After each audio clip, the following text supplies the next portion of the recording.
Before we dive into one of aviation's greatest unsolved mysteries, if you're enjoying this content, please consider using your hype points on this video. It truly helps the channel more than you could possibly know.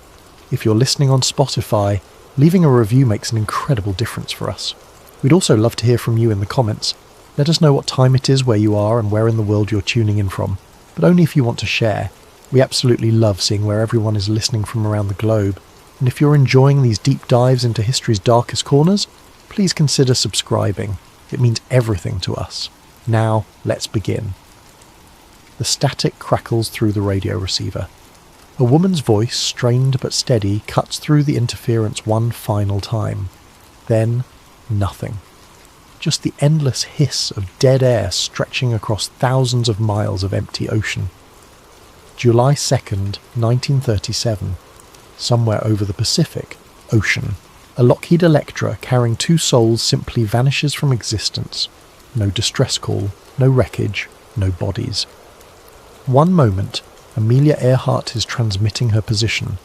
The next, she's gone, swallowed by the largest ocean on Earth as if she'd never existed at all.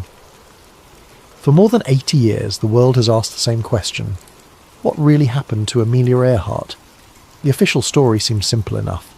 A pioneering aviator pushed too far, ran out of fuel, and plunged into the Pacific. Case closed. A tragic accident, nothing more. The United States Navy searched over 250,000 square miles of ocean and found nothing. Eventually they gave up. The world moved on.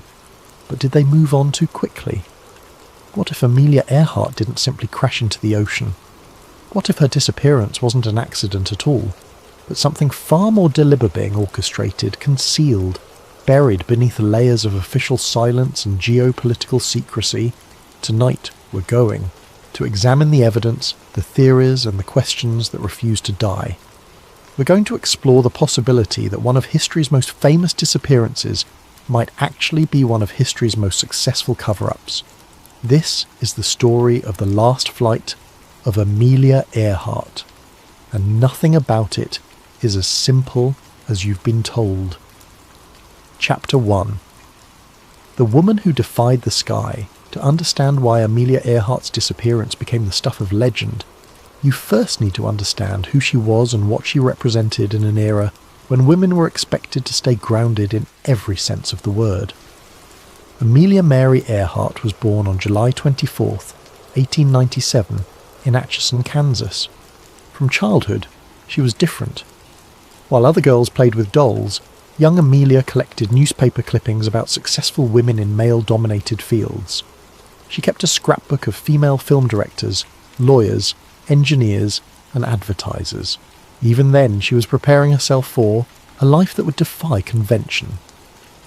Her first flight came in 1920 at a California airfield.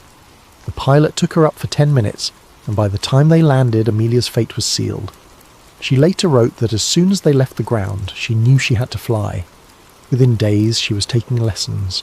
Within a year, she'd bought her first plane, a bright yellow Kinner Airster she nicknamed the Canary. But it was 1932 that made Amelia Earhart a household name. On May 20th of that year, she became the first woman to fly solo across the Atlantic Ocean. She departed from Newfoundland and landed in Northern Ireland nearly 15 hours later, fighting ice, mechanical problems, and her own exhaustion the entire way. When she landed, she became an instant international celebrity. President Herbert Hoover received her at the White House. Congress awarded her the Distinguished Flying Cross.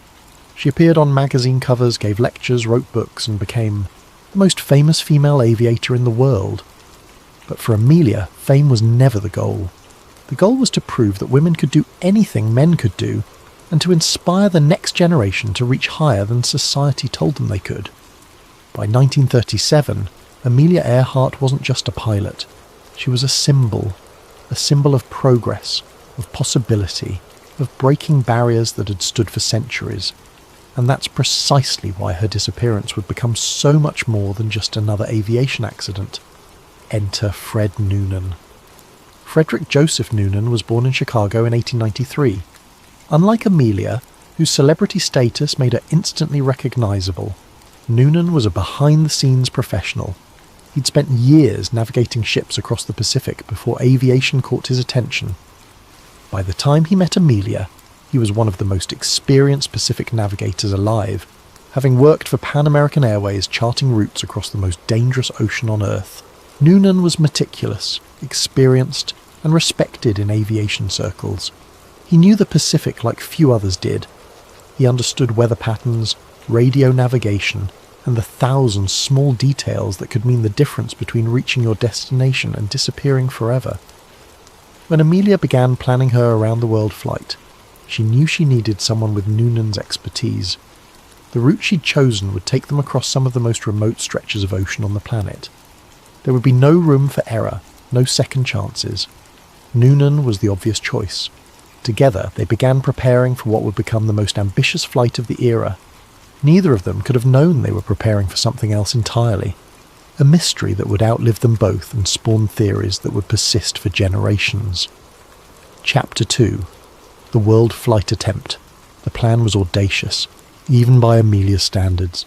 She wanted to fly around the world following a route as close to the equator as possible. No one had ever done it before. The journey would cover approximately 29,000 miles and take roughly 1 month to complete. The aircraft chosen for this historic flight was a Lockheed Electra 10E, a twin-engine, all-metal monoplane that represented the cutting edge of aviation technology in 1937. The plane was modified extensively for the journey. Extra fuel tanks were installed, giving it a range of over 4,000 miles. Navigation and radio equipment filled the cabin. Every modification was designed with one goal in mind, keeping Amelia and Fred alive long enough to complete the journey. The route was carefully planned to include stops in South America, Africa, Asia, and various Pacific islands. Each leg of the journey presented its own challenges. Some stretches would take them over dense jungle with no place to land if something went wrong. Others would take them across open ocean for hours at a time. The first attempt began on March 17, 1937, with a westward route starting from Oakland, California. But during a takeoff from Hawaii, the plane ground-looped and suffered substantial damage. The aircraft had to be shipped back to California for repairs. Weeks of preparation, thousands of dollars in expenses, and countless hours of planning seemed wasted. But Amelia wasn't the type to give up. She secured additional funding, had the Electra repaired, and began planning a second attempt. This time she would fly eastward, and this time she was determined to succeed. On June 1st, 1937, Amelia Earhart and Fred Noonan departed from Miami, Florida, beginning their second attempt to circumnavigate the globe. This time, everything seemed to go according to plan. They flew to Puerto Rico, then to Venezuela. From South America, they crossed the Atlantic to Africa, stopping in Senegal before continuing to Chad, Sudan, and Eritrea. From Africa, they flew to Pakistan, then to India and Burma. Each stop generated headlines. Newspapers around the world followed their progress. Radio broadcasts updated listeners on their location. Children followed their route on classroom maps. The world was watching. By late June, they'd reached Lae, New Guinea, having completed approximately 22,000 miles of their journey. They had roughly 7,000 miles left to go. The most dangerous stretch still lay ahead, the Pacific Ocean. At Lae, Amelia and Fred prepared for what would be one of the longest and most challenging legs of the entire journey. Their next destination was Howland Island, a tiny speck of land in the middle of the Pacific Ocean. Howland Island is so small that missing it would be catastrophically easy. It measures roughly 1.6 miles long and half a mile wide. From the air it would be nearly invisible unless you knew exactly where to look. To help guide them, the United States Coast Guard positioned the cutter Itasca near Howland Island. The Itasca would provide radio navigation assistance and serve as a safety net if anything went wrong. At least that was the plan. On July 2nd, 1937, at 10 minutes past midnight local time, Amelia Earhart and Fred Noonan took off from Lae Aerodrome. The Lockheed Electra climbed into the darkness, its twin engines roaring as it headed out over the Pacific. Neither of them would ever be seen again. Chapter 3. The Final Leg. The flight from Lae to Howland Island should have taken approximately 18 hours. The distance was approximately 2,556 miles, almost entirely over open ocean. There would be no landmarks, no visual references, nothing but water stretching to the horizon in every direction. Everything depended on precise navigation and reliable radio contact. From the beginning, there were problems. The radio communication between Amelia's plane and the Itasca was inconsistent at best. The reasons for this remain disputed to this day, but the result was clear. They couldn't establish reliable two-way communication. The Itasca could hear Amelia, but she apparently couldn't hear them, and what the Itasca heard was increasingly concerning. At 02:45 in the morning, the Itasca received a transmission from Amelia stating that the weather was cloudy and overcast. At 03:45 she radioed again, asking the Itasca to take a bearing on her signal. But the transmission was too brief for the Itasca's radio operators to get an accurate reading. As the hours passed, Amelia's transmissions became shorter and more urgent. At 06:14 she reported that they were approximately 200 miles out. Her voice was described as tense but controlled. At 07:42 she transmitted, "We must be on you but cannot see you. Gas is running low. Been unable to reach you by radio." The Itasca's crew scrambled to establish contact, sending smoke signals into the air and transmitting continuous radio signals for Amelia to home in on. But the Electra never appeared on the horizon. At 08:43, Amelia transmitted what would become her final confirmed message. "We are running north and south." This transmission suggested that Amelia and Fred had reached what they believed was Howland Island's position, but couldn't locate the island itself. They were flying a north-south search pattern, burning precious fuel while desperately scanning the ocean for any sign of land. And then, nothing. The radio fell silent. The Electra vanished. By mid-morning it became clear that something had gone catastrophically wrong. The Itasca continued transmitting, hoping for any response. None came. The largest search and rescue operation in history was about to begin, and it would find absolutely nothing. Chapter 4. The Official Explanation. When news of Amelia Earhart's disappearance reached the United States, the response was immediate and massive. This wasn't just any pilot. This was Amelia Earhart, America's sweetheart, an international celebrity, and a personal friend of President Franklin Roosevelt and First Lady Eleanor Roosevelt. The United States Navy launched the largest air and sea search conducted up to that point in history. 9 ships and 66 aircraft scoured over 250,000 square miles of the Pacific Ocean. They searched for 17 days, covering an area roughly the size of Texas. They found nothing. No wreckage, no oil slicks, no debris, no bodies. It was as if the Lockheed Electra had simply ceased to exist. On July 19th, 1937, the official search was called off. The Navy had exhausted its resources and found no evidence that Amelia or Fred had survived. The official conclusion was straightforward. The Electra had run out of fuel and crashed into the ocean. The impact would have destroyed the aircraft. The ocean would have swallowed any debris. Amelia Earhart and Fred Noonan were declared lost at sea. On January 5th, 1939, Amelia was officially declared dead. The case was closed. The world mourned and moved on, but some people never stopped asking questions. How could an aircraft simply vanish without leaving any trace whatsoever? The Electra was a large metal aircraft. Even if it sank, shouldn't some debris have floated? A seat cushion, a fuel tank, something? And what about those final radio transmissions? Amelia stated they were running north and south, suggesting they were close to Howland Island. If they were that close, how did the Navy miss them? The official explanation satisfied most people, but for others, it raised more questions than it answered. And as years passed and new evidence emerged, those questions would only multiply. Some researchers began pointing out inconsistencies in the official timeline.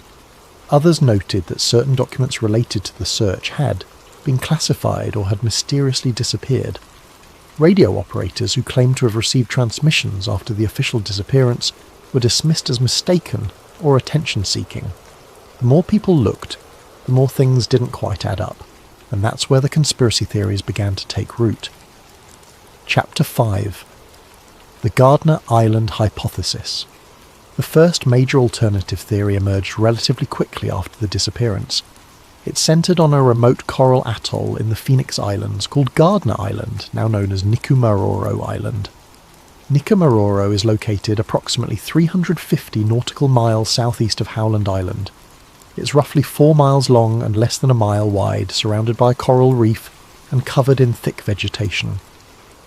In 1937, it was completely uninhabited. It was also almost exactly along the navigation line Amelia would have been following if she'd overshot Howland Island.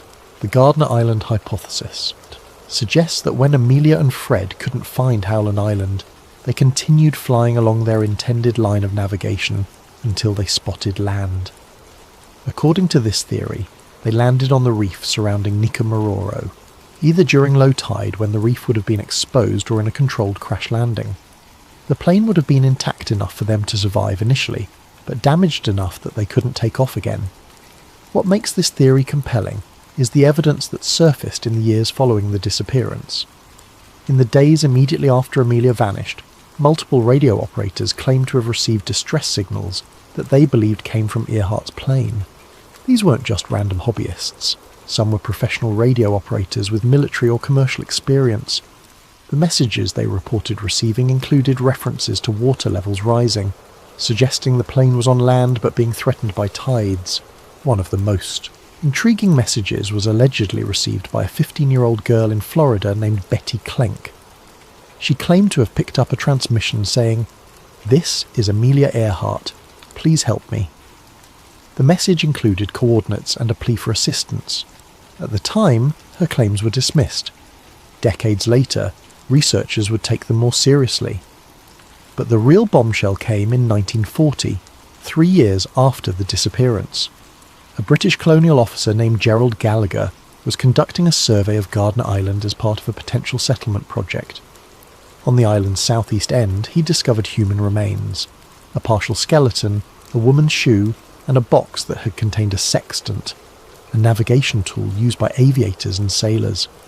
Gallagher immediately suspected these might be Earhart's remains. The bones were sent to Fiji for analysis. The examining physician concluded they were from a European male, approximately 5 feet 5 inches tall. Based on this analysis, they couldn't be Amelia's. The bones were eventually lost, making any further analysis impossible, or so everyone thought. In the late 20th century, forensic anthropologists re-examined the original measurements and notes from the 1940 analysis. Using modern techniques, they concluded that the original physician had made errors in his assessment. The bones were actually consistent with a white female of Northern European descent, approximately 5 feet 7 inches tall with a robust build. Amelia Earhart was 5 feet 8 inches tall with a slender but athletic build. Suddenly the bones looked a lot more interesting. Additional expeditions to Nikumaroro in the decades that followed found more tantalizing clues.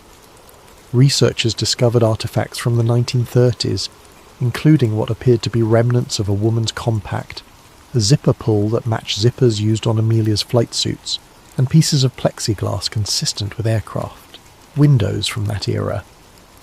In 1991, researchers found what they believed might be part of a heel from a woman's shoe that matched a style Amelia was known to wear. They also found what appeared to be aircraft aluminum and a piece of clear material that could have been from the Electra's windows. None of this evidence is conclusive. Each piece can be explained in other ways. The shoe could have belonged to anyone. The compact could have been left by later visitors. The aircraft parts could have come from different planes that crashed in the area during World War II. But taken together, they form a pattern that's hard to ignore. The question becomes, did Amelia Earhart and Fred Noonan survive the initial landing on Gardner Island, only to die there as castaways, slowly succumbing to dehydration, starvation, or injury, while the world searched thousands of miles away? If true, it's one of the cruelest twists imaginable. Help was so close, yet they died alone on a deserted island. Their distress calls either unheard or dismissed as hoaxes. But this is only one theory, and some researchers believe the truth is even darker. Chapter 6. The Capture Theory. The second major conspiracy theory takes the story in a much more sinister direction. It suggests that Amelia Earhart and Fred Noonan didn't crash on a deserted island. Instead, they strayed into Japanese-controlled territory and were captured. To understand why this theory exists, you need to understand the geopolitical situation in 1937. Japan had been aggressively expanding its influence in the Pacific for years. They'd occupied Manchuria, invaded China, and were fortifying islands throughout the Pacific in violation of international agreements. Relations between Japan and the United States were deteriorating rapidly. Within 4 years, the two nations would be at war. The Marshall Islands, located in the Central Pacific, were under Japanese control at this time. Japan had been granted a mandate over these islands after World War I, but by the 1930s they'd begun militarizing them in secret. Foreign visitors were restricted, maps were classified. Something was happening in the Marshall Islands that Japan didn't want the world to see. The capture theory suggests that Amelia and Fred, either through navigation error or mechanical problems, ended up in the Marshall Islands region. According to this theory, they were taken into custody by Japanese forces who suspected them of being American spies. What evidence exists for this extraordinary claim? The most compelling evidence comes from eyewitness testimony, though it didn't emerge until decades after the war ended. In the 1960s, researchers began interviewing residents of the Marshall Islands who claimed to have seen or heard about a Western man and woman being held by Japanese forces in 1937. A Marshallese woman named Bilamon Amaron claimed she saw Amelia Earhart in 1937 on Jaluit Atoll. She described a white woman with short hair being led from a boat to a building where Japanese officials had their headquarters. The woman matched Amelia's description. A fisherman named Eliu Jibambam reported seeing a plane go down near Mili Atoll in 1937. He claimed Japanese forces recovered the plane and its occupants. His account included specific details about the aircraft that matched the Electra's description. Other witnesses reported seeing a Western woman being held on Saipan, an island that was a major Japanese military base. Some claimed to have seen a grave or graves of Western people who died in Japanese custody during this period. In 1960, a former United States Marine named Robert Wallach claimed that while serving on Saipan after its capture in World War II, he and other Marines discovered a safe containing Amelia Earhart's briefcase and other personal effects.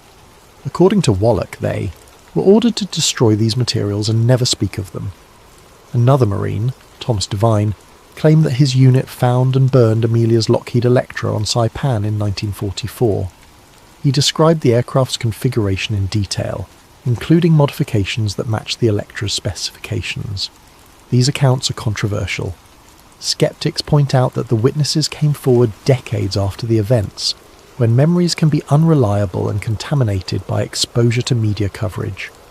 Many of the accounts contradict each other on specific details. No physical evidence has ever been produced to support these claims, but the sheer number of independent witnesses reporting similar stories is difficult to dismiss entirely. If even a fraction of these accounts are accurate, they paint a disturbing picture. Amelia Earhart and Fred Noonan captured by Japanese forces, held in secret, and possibly executed as suspected spies. The Japanese government has always denied any knowledge of Amelia Earhart's fate. Official Japanese records from the period make no mention of capturing American aviators. Of course, many Japanese military records were destroyed in the final days of World War II, making verification impossible. The capture theory raises obvious questions. If Japan captured Amelia, why keep it secret? Wouldn't they have used it for propaganda purposes? Why execute her rather than use her as a bargaining chip? Some theorists suggest Japan realized that capturing and executing America's most famous female aviator would be a diplomatic catastrophe. Better to bury the incident entirely than risk provoking the United States into earlier military action. Others point to the possibility that Amelia wasn't just a civilian pilot, but something more, which brings us to our next theory. Chapter 7. The Espionage Angle. The most controversial theory about Amelia Earhart's disappearance is also the darkest, that her around-the-world flight was actually a cover for a covert reconnaissance mission. According to this theory, Amelia's flight was partially funded and supported by the United States government specifically to allow American intelligence to photograph Japanese military installations in the Pacific. Her celebrity status provided perfect cover. Who would suspect America's sweetheart of espionage? On the surface, this seems absurd. But when you examine the details, some aspects of Amelia's flight do seem unusual for a purely civilian endeavour. First, there's the question of funding. Amelia's flight was expensive, requiring a state-of-the-art aircraft, extensive modifications, support personnel, and supplies stationed around the world. Where did the money come from? Some came from Purdue University, where Amelia worked as careers counsellor and aviation advisor.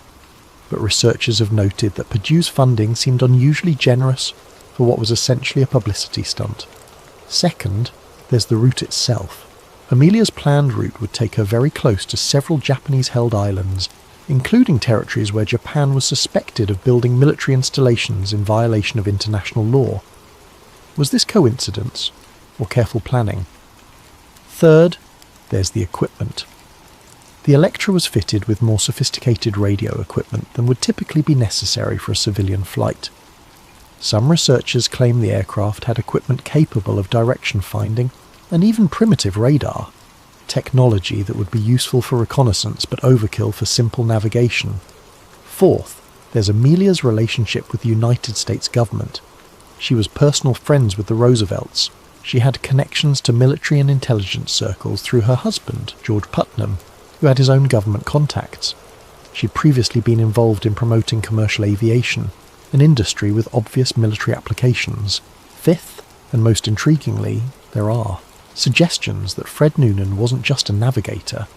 Some researchers claim he had intelligence connections through his work with Pan American Airways, which was known to share information with American intelligence services as it expanded routes across the Pacific.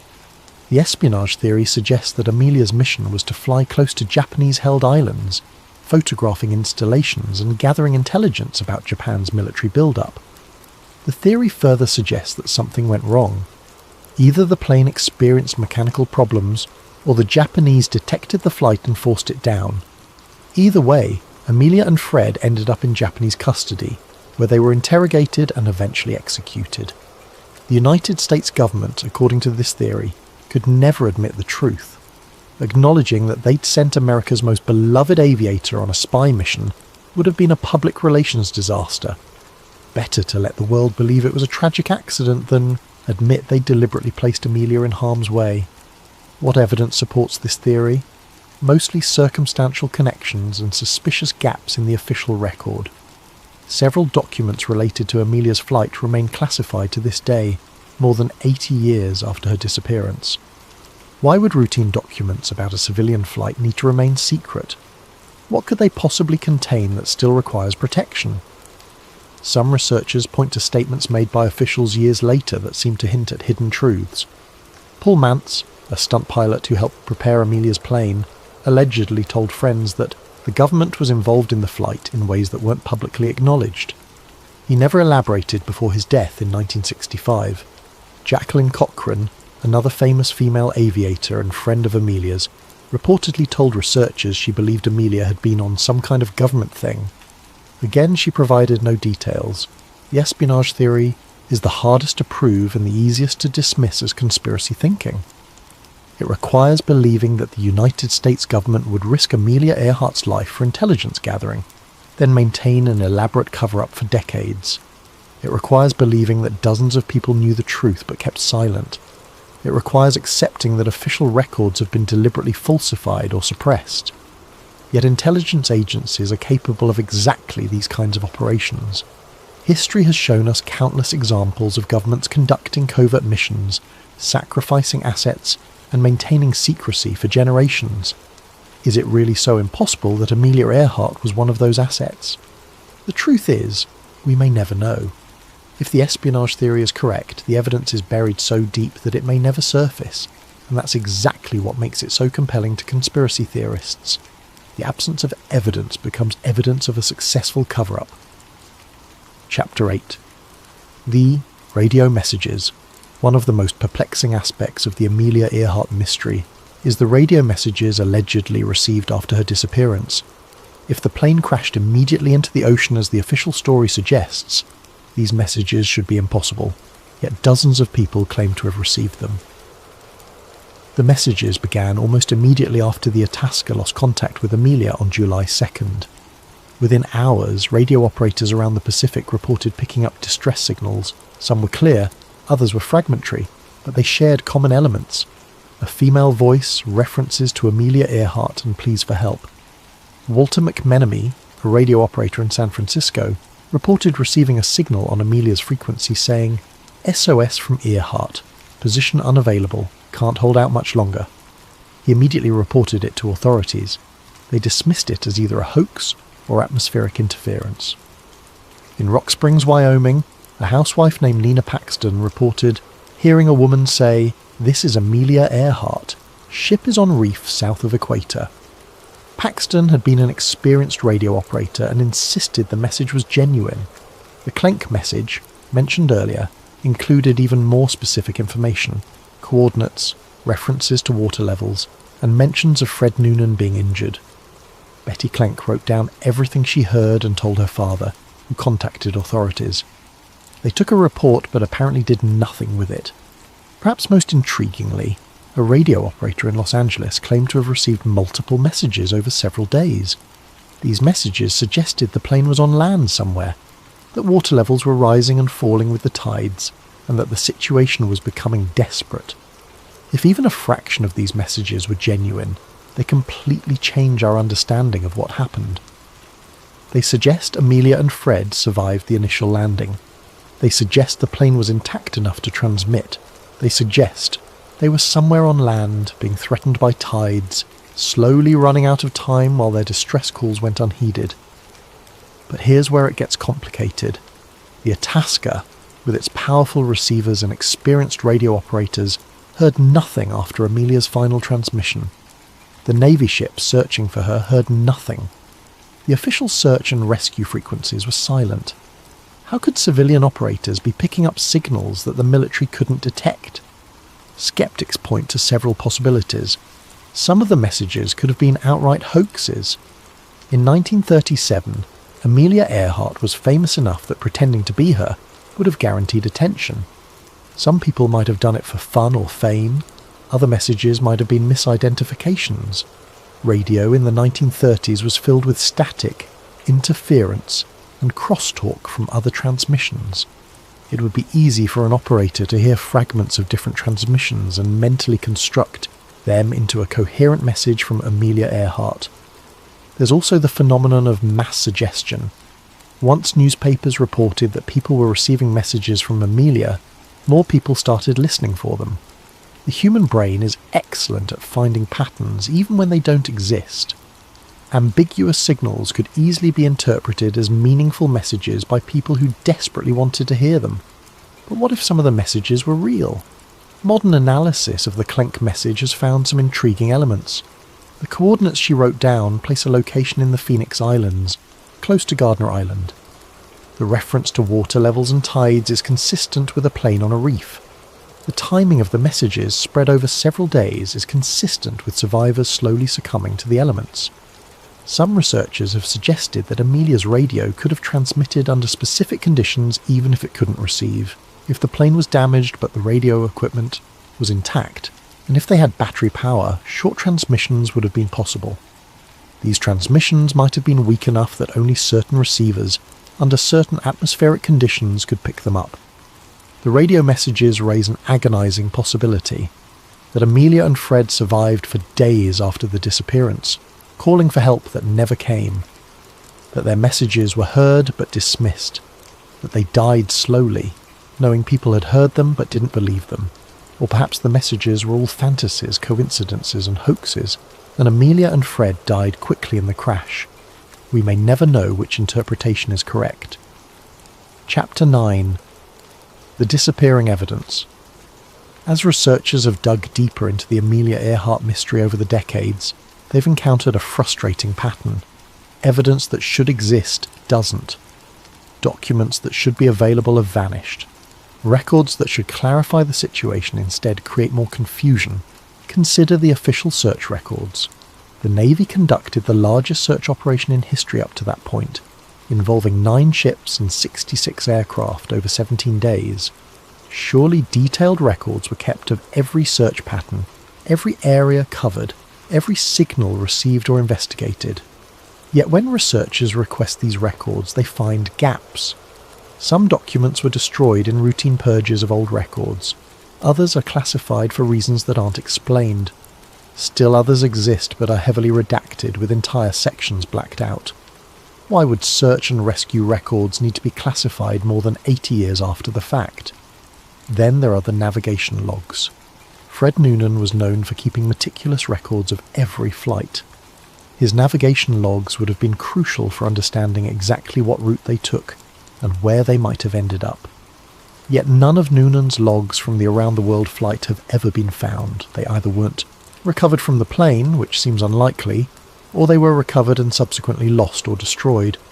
The bone analysis from Gardner Island presents another puzzle. The bones found in 1940 were examined, measured, and documented. Then they were lost. How do you lose evidence in one of the most famous missing persons cases in history? The loss means modern forensic techniques can never be applied to the actual remains, only to the measurements and notes from the original examination. Radio logs present similar problems. Several radio operators kept detailed logs of the signals they received in the days following Amelia's disappearance. Some of these logs still exist, others have vanished. When researchers tried to trace what happened to them, they hit dead ends. The logs were filed somewhere, then at some point they weren't filed anymore. Perhaps most frustratingly, official explanations for Amelia's disappearance have shifted over time in ways that seem designed to discourage investigation.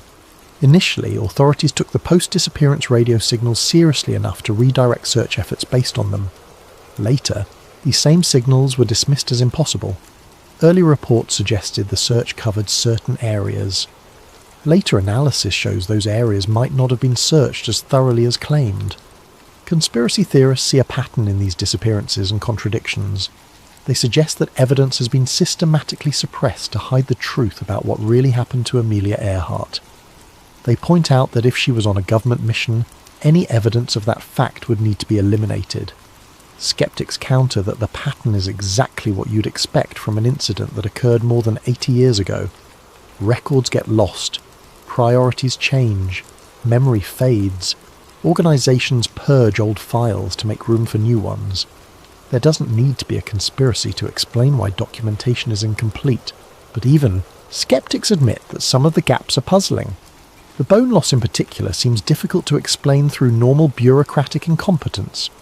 These were bones that multiple parties believed might belong to Amelia Earhart. They should have been treated as crucial evidence, yet they disappeared.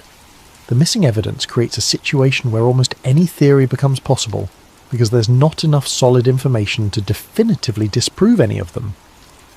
Did Amelia crash into the ocean? Maybe. Did she land on Gardner Island? The lost bones might have told us. Was she captured by Japan?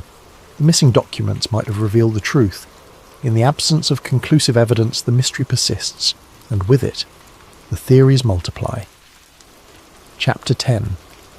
Why the mystery endures. More than 80 years after Amelia Earhart's final flight, her disappearance continues to captivate the public imagination in ways that other aviation mysteries don't. Planes have disappeared before and since. People have vanished without explanation. But Amelia's story refuses to fade. Why? Part of the answer lies in who Amelia was. She wasn't just a pilot.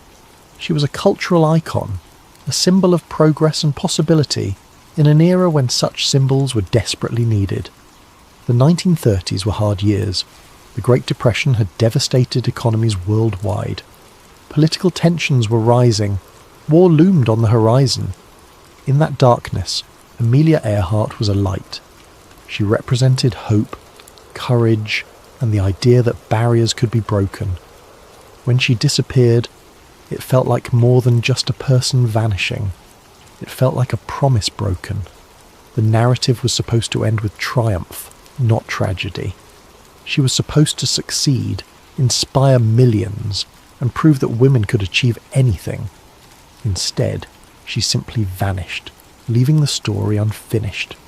human beings hate unfinished stories. We're pattern-seeking creatures who need closure and resolution. Amelia's disappearance denies us that closure. There's no body, no wreckage, no final message, just silence and an endless ocean. Our minds reject this lack of conclusion and desperately search for explanations that provide the resolution the facts don't offer. The conspiracy theories persist because they provide that resolution. Whether it's the Gardner Island hypothesis, the capture theory, or the espionage angle, each gives us an ending. They tell us what happened, even if we can't prove it. They replace uncertainty with narrative, even if that narrative is dark. There's also the element of government secrecy. We know governments keep secrets. We know intelligence agencies conduct covert operations. We know official explanations aren't always truthful. The Amelia Earhart case has all the elements that make conspiracy theories thrive: government involvement, classified documents, missing evidence, and official explanations that leave questions unanswered. In an era when faith in institutions has declined and skepticism toward official narratives has increased, the Earhart mystery becomes a perfect canvas for people to project their distrust. Every gap in the evidence, every contradiction in the official story, every classified document becomes potential proof that we're being lied to. But there's something else at work too. The Pacific Ocean is vast beyond comprehension. It covers more than 60 million square miles. In 1937, much of it was completely unexplored. Even today, with satellites and modern technology, we understand the ocean floor less well than we understand the surface of Mars. If Amelia's plane crashed into deep water, it could be anywhere within an area of hundreds of thousands of square miles. The wreckage could be thousands of feet down, buried in sediment, corroded beyond recognition, or scattered across miles of ocean floor. Finding it would be like finding a specific grain of sand on a beach. The absence of wreckage isn't necessarily evidence of a conspiracy. It might just be evidence of how impossibly difficult it is to find something small in something vast. Yet even knowing this, we can't let go. New expeditions to Nicomaroro find new artifacts and reignite debates. New witnesses come forward with old stories. New researchers propose new theories. Technology advances, and someone suggests applying it to the Earhart mystery. The search continues, decade after decade, because giving up feels like abandoning Amelia herself. The mystery endures because Amelia Earhart matters. She mattered in 1937, and she matters now. She represents not just one woman's courage, but the courage of everyone who's ever pushed beyond what society said was possible. Her disappearance can't just be accepted. It demands answers, even if those answers never come. And so the theories proliferate, the expeditions continue, the debates rage on, the mystery deepens rather than resolves because every answer leads to 3 more questions, and every piece of evidence can be interpreted in multiple ways. Perhaps the truth lies somewhere between the official explanation and the wildest conspiracy theory. Perhaps Amelia and Fred did crash into the ocean, but not where anyone searched. Perhaps they did reach Gardner Island, but died before anyone could rescue them. Perhaps some elements of the capture theory are true, but not the entire narrative. Perhaps there was government involvement, but not in the way theorists imagine. Or perhaps the official story is correct, and everything else is just our inability to accept that sometimes bad things happen randomly, without meaning or purpose or conspiracy. We may never know. The witnesses are dead. The documents are lost or classified. The evidence is scattered across an ocean floor we can't fully search. Time has erased too much. The trail has gone cold, but we keep looking anyway. Because that's what Amelia would have wanted. She didn't give up when people told her women couldn't fly. She didn't give up when her first around-the-world attempt failed. She kept pushing forward, kept trying, kept believing that the impossible was just difficult. And so we keep searching for her, even knowing we may never find the answers we seek. Because finding those answers isn't really the point anymore. The point is refusing to forget. The point is honouring her memory by refusing to accept the silence. The point is keeping her story alive, even if that story has no ending. Epilogue. The last signal. Somewhere in the vast Pacific, The wreckage of a Lockheed Electra might rest in darkness and pressure that would crush any attempt to reach it. Or perhaps on a remote coral island, beneath decades of vegetation growth, lie the final remains of two people who died calling for help that never came. Or perhaps in a forgotten corner of some Japanese archive, a file exists that would explain everything but will never be found. The Pacific keeps its secrets. The ocean swallows stories and gives back only silence. Amelia Earhart's last confirmed words were, "We're running north and south." A simple statement of fact, a description of a search pattern, nothing poetic or profound, just information, transmitted in the hope that someone was listening. Someone was listening. The Itasca's radio operators heard her clearly. They just couldn't help. They didn't know where she was. They couldn't guide her home. They could only listen as her voice faded into static and disappeared forever. That might be the saddest part of the entire story. She didn't vanish in complete silence. She was heard. People knew she was in trouble. They just couldn't reach her in time. Some mysteries endure not because they lack answers, but because the answers never arrived when they mattered. The truth about what happened to Amelia Earhart might exist somewhere, in some form, waiting to be discovered. But even if we find it tomorrow, it comes too late to save her. Too late to send rescue. Too late to bring her home. All we can do is remember. Remember who she was. Remember what she represented. Remember that on July 2nd, 1937, a woman who defied every limitation society placed on her flew out over an ocean that had swallowed countless ships and planes before her. And she did it because someone had to be first. Someone had to try. Someone had to believe that the impossible was just difficult. The Pacific never gave her back. But it never made us forget her either. And maybe that's enough. Maybe being remembered, even in mystery, even in theories and speculation and endless questions, is better than being forgotten in certainty. Maybe Amelia Earhart's greatest flight isn't the one that ended somewhere over the Pacific, but the one that continues in our collective memory, never landing, never ending, always searching for Howland Island just beyond the horizon. The last signal has long since faded, but we're still listening, and we always will be.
Before we begin, if you're enjoying this deep dive into one of history's most forbidden mysteries, hit that hype button and let the algorithm know this is the kind of content you want to see more of. And if you feel like it, drop a comment telling us what time it is where you are and where in the world you're listening from. We absolutely love seeing where everyone is tuning in from, whether you're wide awake at noon or drifting off at 3 a.m. halfway across the globe. Your comments make this community what it is. And a massive thank you to Dogface680 for suggesting this topic. This one's going to take us somewhere we've never been before. Now, let's talk about the Anunnaki. The discovery. Every civilization tells the same story. Gods came from the sky, created mankind, and vanished. In the spring of 2024, An archaeologist named Daniel Reeves found something buried beneath that story, and it nearly destroyed him. Picture this: a research dig outside Eridu, Iraq, the world's first recorded city.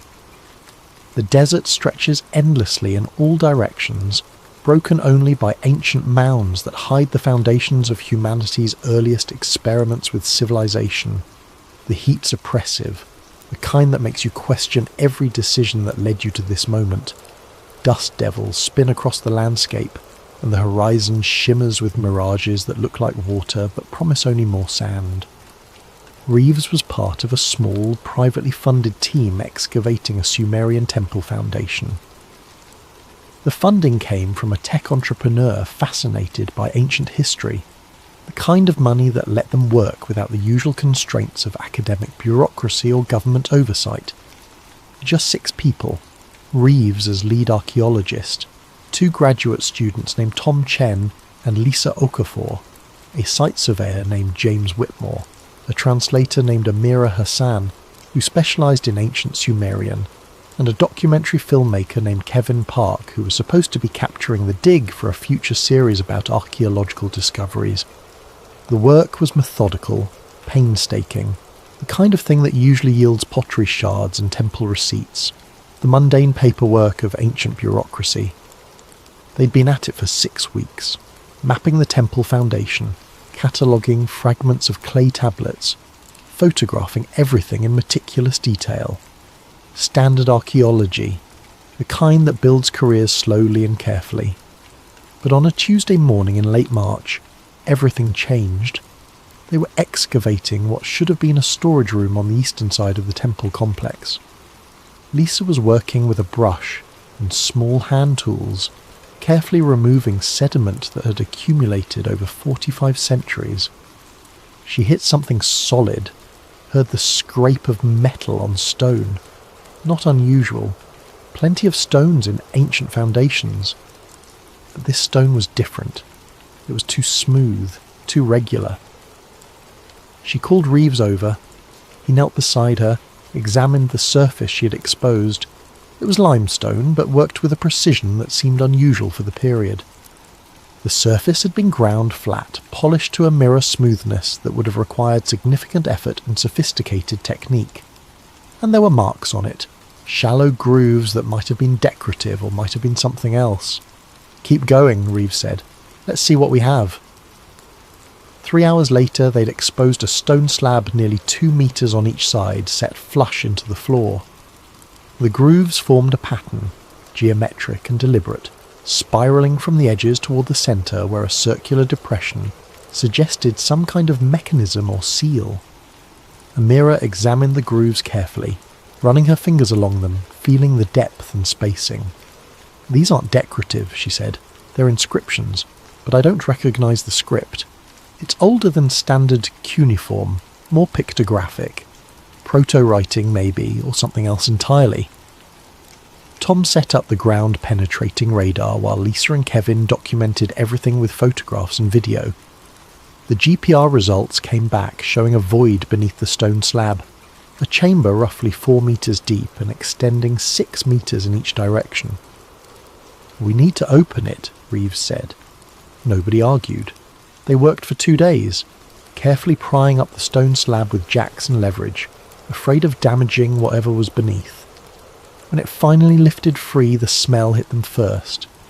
Not decay or rot, but something else, something metallic and sharp that made their eyes water.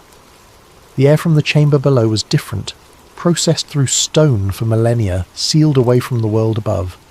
James rigged lighting and lowered it into the chamber. The lights came on, and everyone gathered around the opening to look.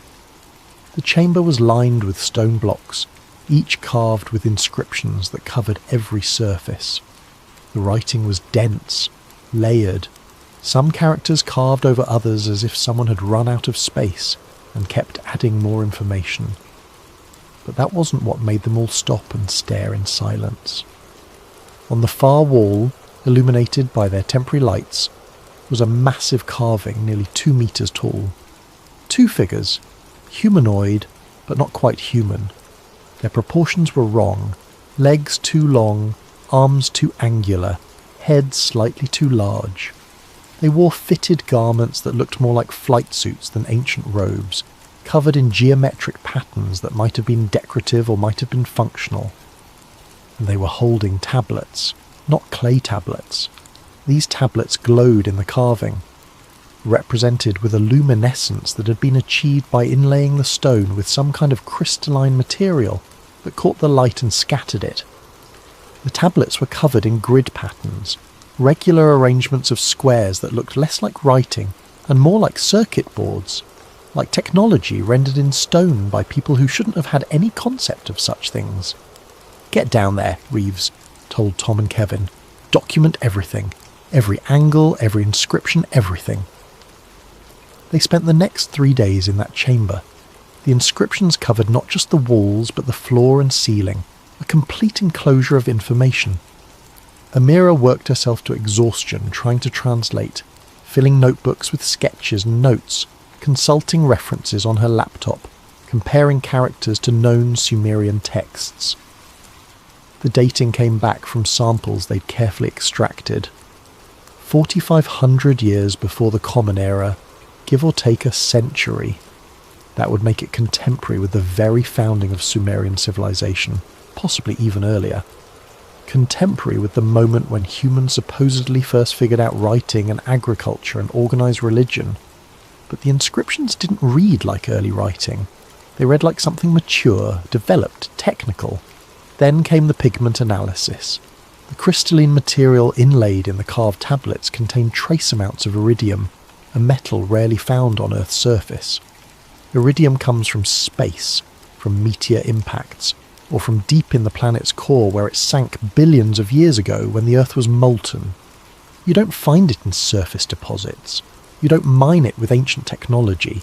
You don't accidentally incorporate it into artwork, unless someone brought it from somewhere else. Reeves documented everything methodically. He took hundreds of photographs from every angle, collected samples of the stone and the inlay material, filled 3 hard drives with video footage and data files. His field notes, later leaked through a series of encrypted emails to contacts at the British Museum, contained observations that read less like archaeology and more like science fiction. One entry, dated March 28th, 2024. The inscriptions refer to the design of life, not as a gift, but as a project. They mention something called the model of the clay, which reads like an instruction manual for genetic creation. The figures aren't gods receiving worship. They're scientists documenting an experiment. Another entry, March 30th. Translation of Chamber Wall, Section 4. The pattern was set into the clay, ratio 7:3, aligned with the breath sequence. 23 pairs achieved stability. The creation walked and spoke and remembered instruction. This isn't poetry. It's a procedure. 23 pairs. The human genome contains 23 pairs of chromosomes. Nobody in 4500 BCE should have known that. Nobody should have even understood what chromosomes were, let alone how to count them. The breath sequence. DNA requires specific base pair sequences to function, patterns that repeat in rhythms, instructions written in chemical notation that wouldn't be discovered for another 5,000 years. The creation walked and spoke and remembered. Higher cognitive function, language capability, memory formation, the defining characteristics of human consciousness, described in clinical terms by people who shouldn't have had the framework to think in those terms. Kevin captured all of it on video. Hours of footage, wide shots and close-ups. Amelia translating in real time, Reeves examining the inscriptions with increasingly frantic energy as he realised what they might be looking at. That was the last official transmission from the dig site. On April 2nd, 2024, Reeves uploaded his field notes to an encrypted cloud server and sent copies to 3 colleagues he trusted. On April 3rd, he tried to contact the British Museum to arrange a consultation with their Sumerian experts. On April 4th, the dig site was shut down. After that, just static. Act 1. The official story. To understand what happened next, we need to understand what the Anunnaki actually are, at least according to the accepted historical record. The Anunnaki appear throughout Sumerian, Akkadian, Assyrian, and Babylonian mythology as the pantheon of major gods who shape the world and humanity's place in it. The word itself breaks down in Sumerian. Anu, referring to the sky or heaven, and Kai, meaning earth, with the connecting Na, suggesting descent or origin. They are literally those who from heaven to earth came. There's Anu, the Sky Father, the ultimate authority among the gods, remote and powerful, sitting in judgment over both divine and human affairs. There's Enki, god of wisdom, water and creation, portrayed as the craftsman who shaped humanity, who gave us intelligence and knowledge, who often intervened on behalf of his creations against harsher gods. And there's Enlil, god of air and command, who saw humans as a necessary workforce but little more, who advocated for humanity's destruction when we became too numerous and noisy. These aren't obscure figures mentioned in a single text. Thousands of clay tablets recovered from sites across ancient Mesopotamia mention them, describe their actions, catalogue their relationships and conflicts.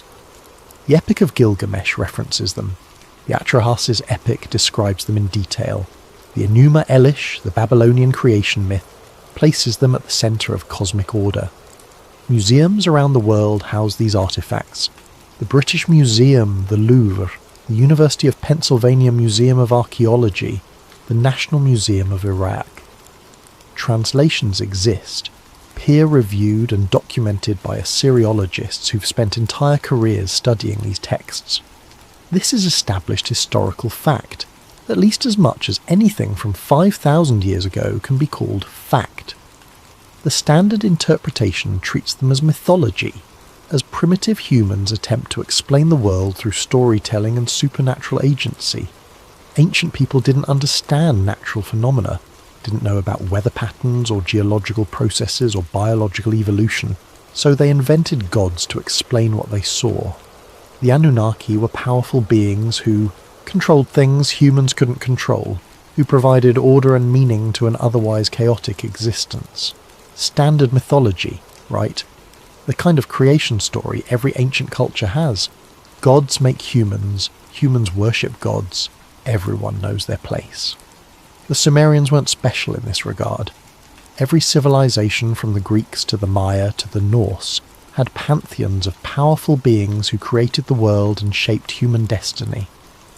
Except the Sumerian texts are remarkably specific about certain details. They describe the Anunnaki coming to Earth with specific purposes, mining operations in southern Africa according to some texts, agricultural development in Mesopotamia according to others. They needed workers for their projects, labour that could perform complex tasks but remain under control, so they created humans. The Sumerian term is Adamu, the first man, created to serve, but the creation process is described with unusual precision. Enki, the god of wisdom and creation, took the clay of the earth and mixed it with the essence of the gods, combining earthly matter with divine substance in specific ratios to create something new. One text describes it this way: "In the clay, God and man shall be bound, to a unity brought together, so that to the end of days the flesh and the soul, which in a god have ripened, that soul in a blood kinship be bound."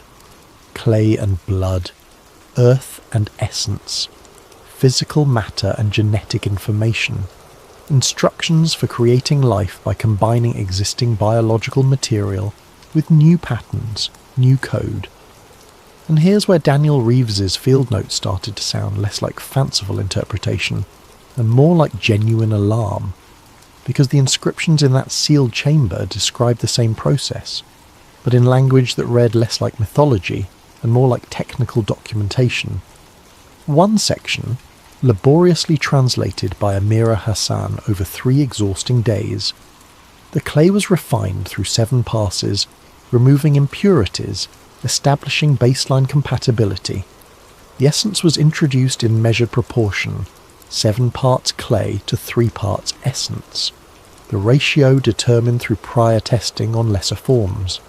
23 binding pairs were established, each pair encoding specific function, structure, cognition, reproduction, lifespan regulation, sensory input processing, motor control, metabolic efficiency. 7:3 ratio, 23 pairs, specific functions encoded in binding pairs. This wasn't poetry. This wasn't metaphor. This was a procedure, written by someone who understood genetics at a level that shouldn't have been possible for people working in 4500 BCE. Another section described outcomes. Initial trials produced unstable forms, insufficient cognitive capability, shortened lifespan, inadequate reproductive compatibility. Adjustments were made to binding sequences, enhanced neural pathways, extended telomere structures, improved protein synthesis efficiency. Final form achieved stability after 47 iterations. 47 iterations. Trial and error. Scientific method. Someone was refining a process, learning from failures, improving results through systematic experimentation. The standard interpretation of Anunnaki mythology involves gods moulding humans from clay, like a sculptor working with raw material. But Reeves had found something that suggested those ancient myths were preserving memory of something real, something that actually happened. Not spiritual creation, but biological engineering. Not divine magic, but applied science by beings who understood genetics and molecular biology in ways that humans wouldn't rediscover for thousands of years, and someone noticed that he'd found it. Aced 2. The cover-up. Within 72 hours of Reeves's last field note upload, the excavation was shut down. The sequence of events moved with the kind of efficiency that suggested someone had been monitoring the dig closely and was ready to act the moment something specific was discovered. April 4th, 9:30 in the morning local time. 2 vehicles arrived at the dig site, one from the Iraqi Department of Antiquities, one from a private American contractor called Archon Geosolutions. 6 men total, carrying documents and wearing professional business clothes completely inappropriate for the desert heat. The man from the Department of Antiquities, whose name was listed as Hakim Rashid in the documents, but whose actual identity remained unclear, informed Reeves that the excavation was being shut down immediately. The stated reasons: site contamination from improper handling of artifacts, excavation beyond permitted boundaries, failure to properly document chain of custody for samples removed from the site, and concerns about damage to culturally significant materials. Reeves tried to argue. He showed them the documentation, the photographs, the meticulous records they'd kept. He explained that they'd followed every protocol, exceeded every standard for archaeological preservation, done everything by the book and then some. Rashid was unmoved. The decision had been made at higher levels, he explained. There was nothing he could do. The site would be sealed pending further investigation. The men from Archon Geosolutions said nothing. They just stood there in their business. Casual clothes and reflective sunglasses, watching, waiting for the conversation to end so they could begin their work. "What's Archon's involvement?" Reeves asked. "This is an archaeological site under Iraqi jurisdiction. Why is a private American contractor here?" Rashid's face tightened slightly. "Archon has a contract with the ministry to provide technical assessment and remediation services for sites that may present environmental or safety concerns. Their involvement is routine and appropriate." It wasn't routine, it wasn't appropriate. American contractors don't show up within hours of a discovery unless they were already close, already watching, already prepared to intervene. Within 6 hours, Archon had cordoned off the entire excavation area with security fencing and warning signs. They brought in equipment, sophisticated gear that looked more like military tech than archaeological tools, ground-penetrating radar arrays, electromagnetic scanning equipment, atmospheric sampling devices, all set up with practiced efficiency by technicians who clearly did this regularly. The team wasn't allowed back to the site. They watched from a distance as the chamber they'd discovered was accessed by Archon personnel wearing full environmental suits, the kind you'd use for hazardous materials or biological containment. Everything they'd found, samples, hard drives, notebooks, equipment, was confiscated as evidence in the ongoing investigation. Reeves managed to keep his laptop and one backup drive that he'd hidden in his tent. Everything else was gone. By April 7th, the entire team was in Baghdad being processed for departure. Their visas were suddenly found to have administrative irregularities. Their permits were under review pending investigation into the violations at the site. They needed to return to their countries of origin immediately and await further instructions. Tom Chen, Lisa Okafor and James Whitmore took the hint. They flew home, understanding that arguing would only make things worse for their careers. Kevin Park went back to South Korea, his footage and equipment confiscated, his documentary dead before it started. Amira Hassan, being Iraqi, stayed in Baghdad but was told in no uncertain terms that discussing the excavation publicly would result in consequences for both her and her family. She went quiet. Only Daniel Reeves refused to let it go. Back in London, he tried to make sense of what had happened. He had his backup drive with copies of most of the photographs and his field notes, enough to remember what they'd found, even if he couldn't prove it anymore. He reached out to colleagues, tried to piece together who had the power to shut down an excavation that quickly and thoroughly. Most people told him to let it go. He'd screwed up the politics somehow, probably by not properly coordinating with Iraqi authorities before going too deep. Or maybe the funding source was problematic. Maybe the tech entrepreneur who'd backed them had enemies who wanted to cause trouble. Or maybe, most likely, he'd simply gotten unlucky and stumbled into some bureaucratic turf war between Iraqi agencies. Just drop it, they said. Take the loss, learn from it, move on to the next project. Academia was full of dead ends and political complications. This wasn't unusual. This was just how things went sometimes. But one person listened. Rachel Monroe was an investigative journalist who specialised in the shadowy spaces where government secrecy, military operations and private contractors overlapped. She'd covered the looting of the Iraqi National Museum after the 2003 invasion, had traced stolen artefacts through black markets from Baghdad to London to New York. She'd exposed private military companies running protection rackets at archaeological sites, documented the systematic destruction of cultural heritage under the cover of conflict. When Reeves contacted her through an encrypted messaging app, she was sceptical. Another archaeologist angry about losing funding, probably. Another academic with a conspiracy theory about governments hiding history. She'd heard it all before, the stories about suppressed evidence and secret knowledge. Almost always nonsense. Then Reeves showed her the iridium analysis. He showed her the photographs of inscriptions that describe genetics in a way that shouldn't have been possible in 4500 BCE. He showed her the carbon dating results, and the pigment composition reports, and the translation notes that read like laboratory procedures. Monroe's skepticism turned into curiosity. She started asking questions, making calls, digging through databases and public records, looking for information about Archon Geosolutions.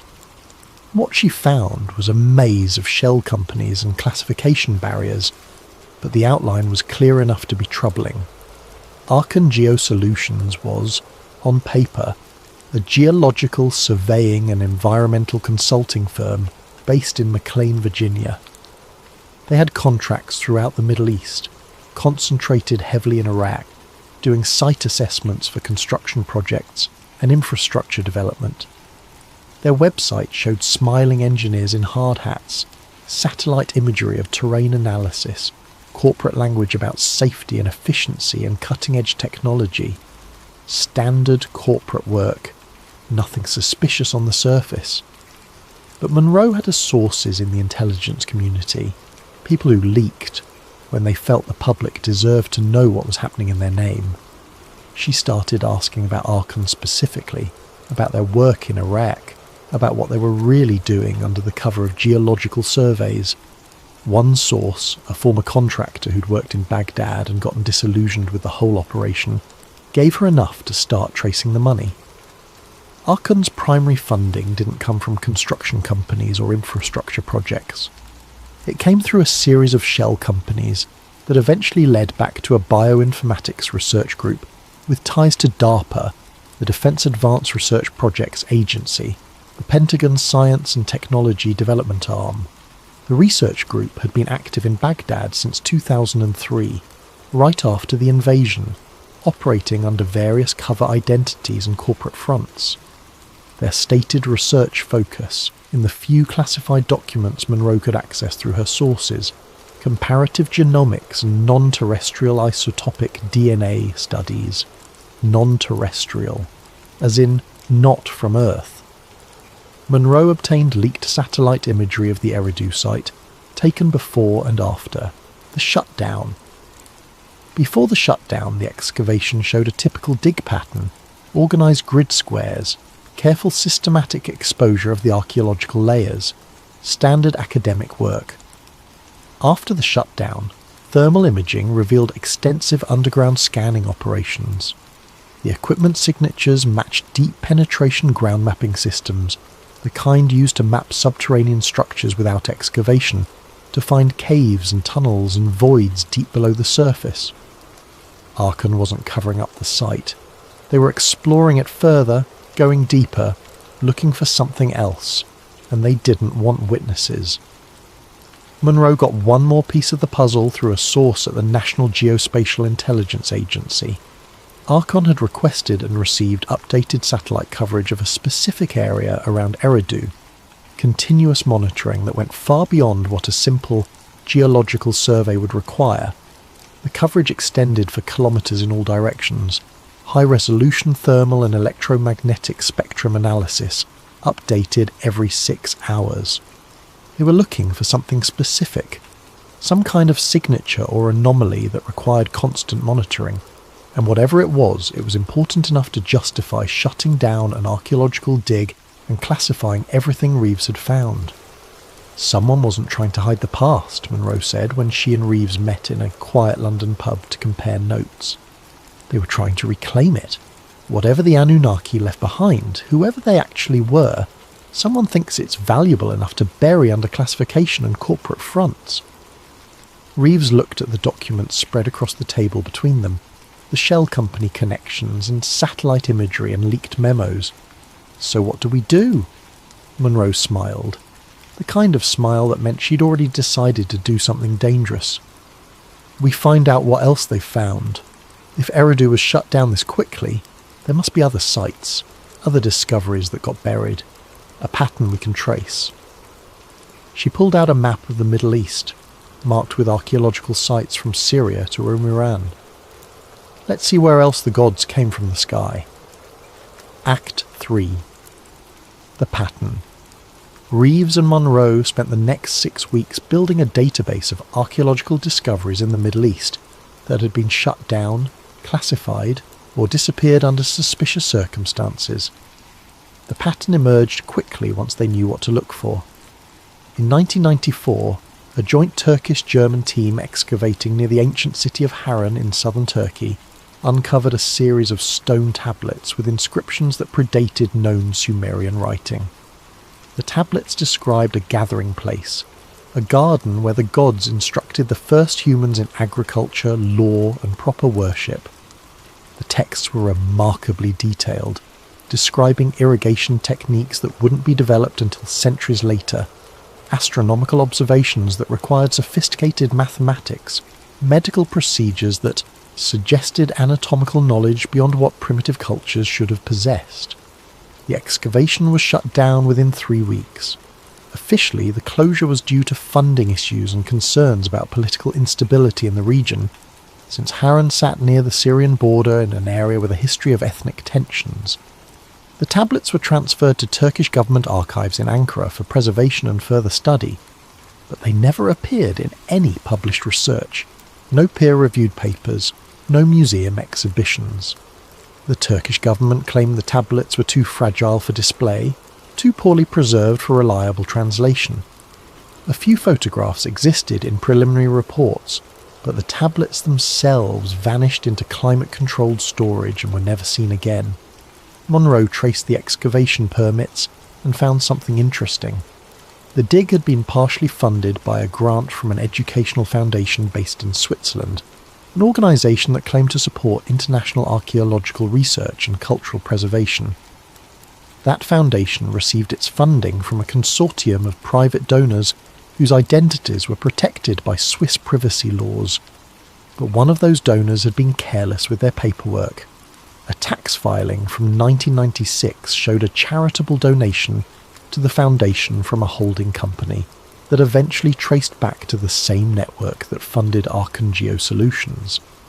Someone had been paying attention to Harran. Someone had been close enough to shut it down when the tablets were discovered. The Syrian site came next in their research. In 2001, a French archaeological mission working near Tel Brak in northern Syria discovered a chamber beneath an ancient temple, similar to what Reeves had found at Eridu.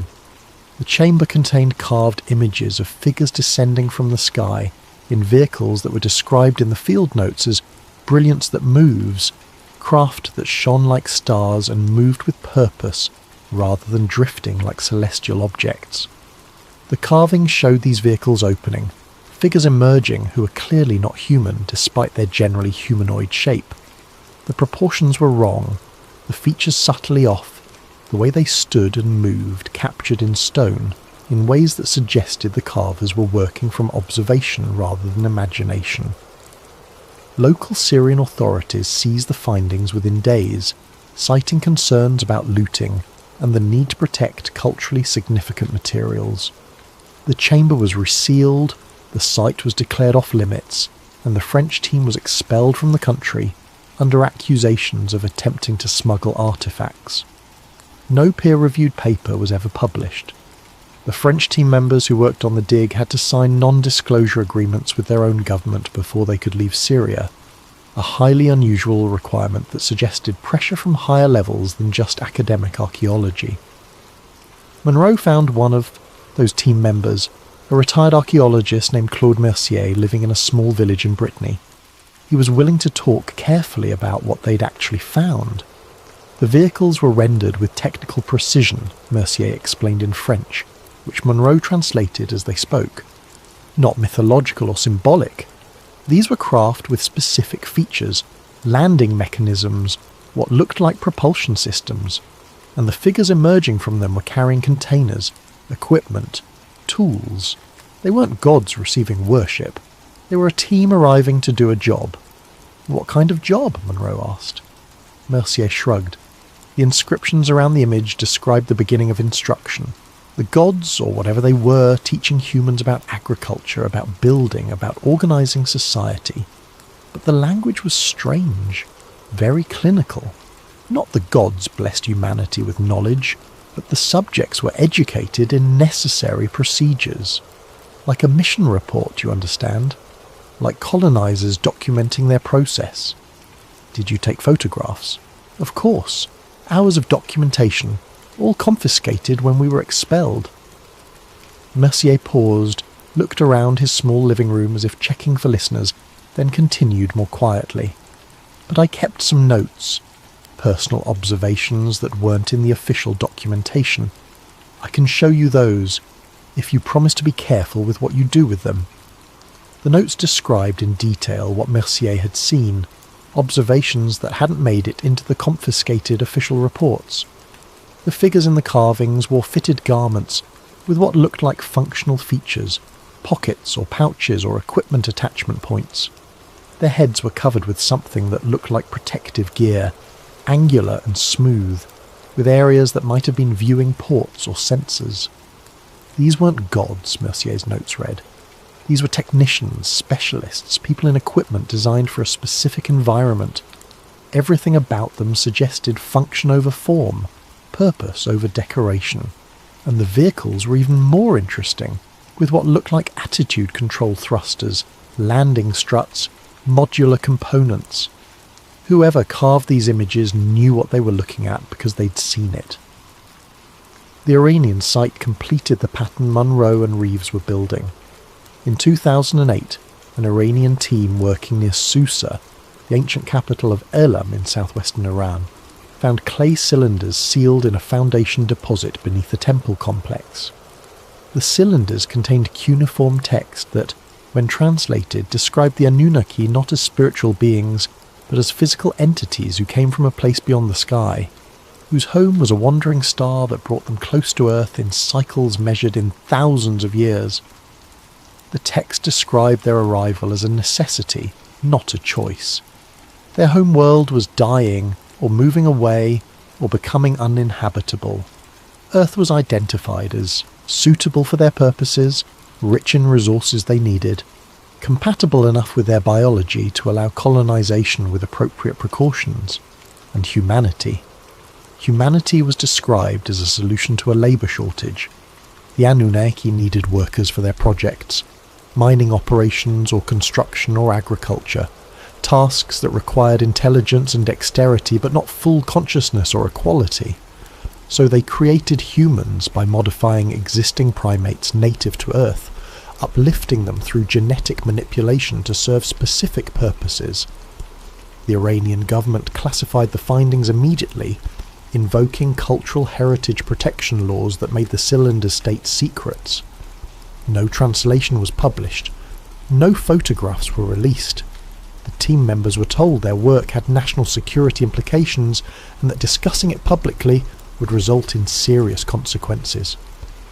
But one team member, a linguist specialising in ancient Elamite and Akkadian, had fled Iran 3 years later during the political turmoil of the Green Movement. Now, living in Germany under a different name, she was willing to talk to Munro about what she'd translated, though she wouldn't allow her identity to be revealed.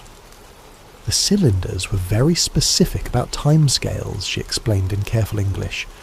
They described the arrival as happening 43 cycles ago, each cycle being the time it took for their homeworld to complete one orbit and return to the inner region where Earth was located.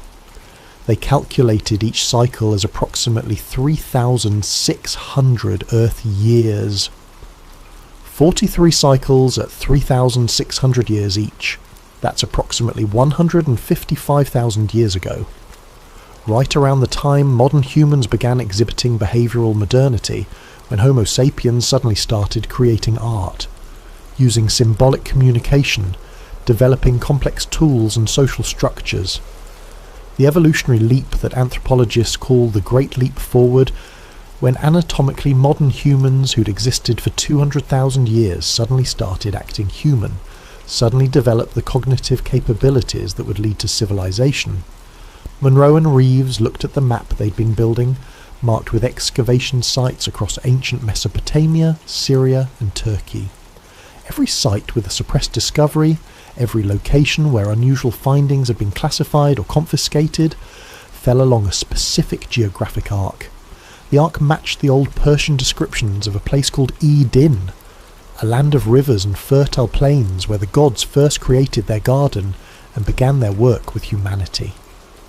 The Hebrews later adopted the story, translating Eden into Eden, the garden at the beginning of the world where God created the first humans. "It's not mythology," Reeves said, staring at the map. "It's a preserved memory of something that actually happened. The locations are real, the timeline is consistent, multiple independent cultures separated by thousands of years, all describing the same events in the same region." Munro nodded slowly. If the Anunnaki were real, if they actually came to Earth and genetically engineered humans, then every site along this arc might contain evidence of their work, and someone has been systematically finding that evidence and classifying it for at least 30 years, probably longer. "We need to see one of these sites ourselves," Reeves said. "We need first-hand evidence that isn't filtered through confiscated reports and leaked documents." Munro looked at him carefully. "That's dangerous. If someone is actively suppressing this information, if governments and private contractors are coordinating to keep it secret, then investigating too openly makes us targets." "I know." Reeves pointed to a location on the map in southern Turkey. "But I'm already too deep to stop now. and there's one site we can access without permits or official channels, a place that's already been excavated and studied, where we can look for the same patterns without alerting anyone. Göbekli Tepe, Monroe said. Göbekli Tepe, Reeves confirmed. AC-4, the connection. They flew into Gaziantep, Turkey, in late May of 2024, travelling separately to avoid attention. Monroe used her journalist credentials to arrange interviews with local tourism officials, establishing a cover story about writing an article on archaeological tourism in southeastern Turkey. Reeves came as a tourist, just another visitor interested in ancient history. Göbekli Tepe is extraordinary even by mainstream archaeological standards. It's a massive stone temple complex dating back nearly 12,000 years, built by people who supposedly hadn't invented agriculture yet, hadn't developed writing, hadn't created permanent settlements or centralised authority. Yet somehow, these primitive hunter-gatherers organised the labour and expertise to quarry, carve, transport and erect stone pillars weighing up to 20 tons each, arranged in perfect circles with astronomical alignments and sophisticated artistic imagery. The site rewrites everything archaeologists thought they knew about the development of human civilization. The standard narrative says agriculture comes first, then permanent settlements, then social complexity, then monumental architecture, then religion and art. Göbekli Tepe reverses that sequence completely. It suggests that religion and communal gathering came first, that the desire to build sacred spaces drove human development rather than practical concerns like food production and shelter. It's a reasonable theory, supported by evidence, accepted by mainstream archaeology as a revolutionary but legitimate discovery. But Reeves and Monroe weren't interested in the official narrative. They were looking for something else, for patterns that might connect Göbekli Tepe to the other suppressed sites they'd researched. They spent 3 days at the site, photographing everything, taking measurements, examining the carvings on the massive T-shaped pillars. The artistic imagery was sophisticated, depicting animals with anatomical accuracy that suggested close observation, geometric patterns that implied mathematical understanding, and strange symbols that might have been early writing, or might have been something else entirely. On the 4th day, they met with Aydin Yilmaz, a retired geologist who had done core sampling work at Göbekli Tepe in the early 2000s. He'd agreed to meet them at a small cafe in Şanlıurfa, near a city, after Monroe contacted him through academic channels and mentioned that they were investigating unusual findings at ancient sites. Yilmaz was in his early 70s, lean and weathered, with the careful manner of someone who'd spent decades working with data that didn't fit comfortable explanations. He ordered tea for all of them, then got straight to the point. "You're asking about the metal traces," he said in English with a thick accent. "The anomalies I found in the core samples." "Yes," Monroe said. "We've seen similar patterns at other sites. Iridium traces, unusual isotopic ratios, material that doesn't match natural geological processes." Yilmaz nodded slowly. "I've kept my samples and data. Never published because the patterns didn't make sense, and I didn't want to risk my reputation on speculation without more evidence. But I've wondered for 20 years what those traces meant, where they came from." He had brought a box of materials with him, core samples stored in plastic tubes with handwritten labels, printouts of spectroscopic analysis from various labs, notebooks filled with calculations and observations. He spread it all on the table between them like evidence at a trial. "Every core sample taken from the temple area shows metallic micro-residues," Yilmaz explained. "The concentrations are small, parts per million, but they're consistently present throughout the site. The metallic signature is similar to what you'd find at meteor impact sites, high iridium content mixed with platinum group metals. But," Reeves prompted, "but the isotopic ratios are wrong." Yilmaz pulled out a specific printout, pointed to columns of numbers.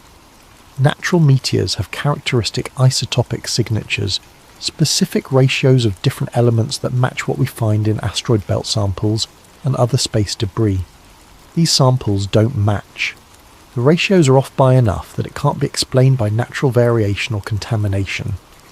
Meaning? Monroe asked, though she already suspected the answer. Meaning this is manufactured alloy, not natural meteor material. Someone processed these metals deliberately, mixed them in specific proportions, created a material with properties that serve some purpose, and then someone used that material at this site 12,000 years ago. The implications hung in the air between them. Göbekli Tepe was already difficult to explain with conventional theories. Hunter-gatherers building massive stone temples was strange enough, but hunter-gatherers using manufactured extraterrestrial alloys? That pushed the boundaries of credible explanation into territory most archaeologists wouldn't touch. How widely distributed are the traces? Reeves asked. Are they concentrated in specific areas, or spread throughout the site? Yilmaz consulted his notebooks. Most concentrated around the central pillars in each circle, particularly at the base where the pillars were set into the bedrock.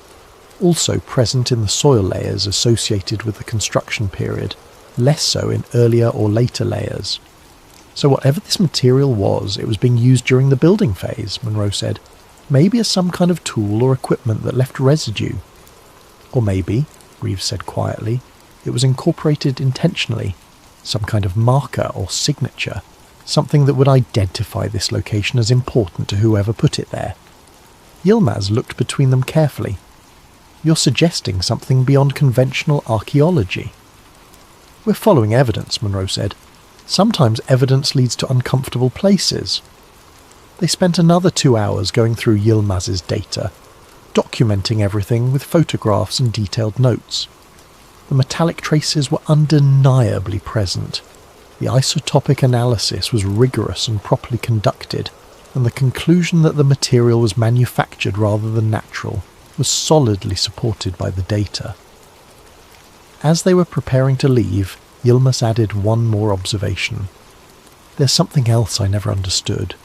The astronomical alignments at Göbekli Tepe are very precise, tracking the positions of specific stars as they would have appeared 12,000 years ago.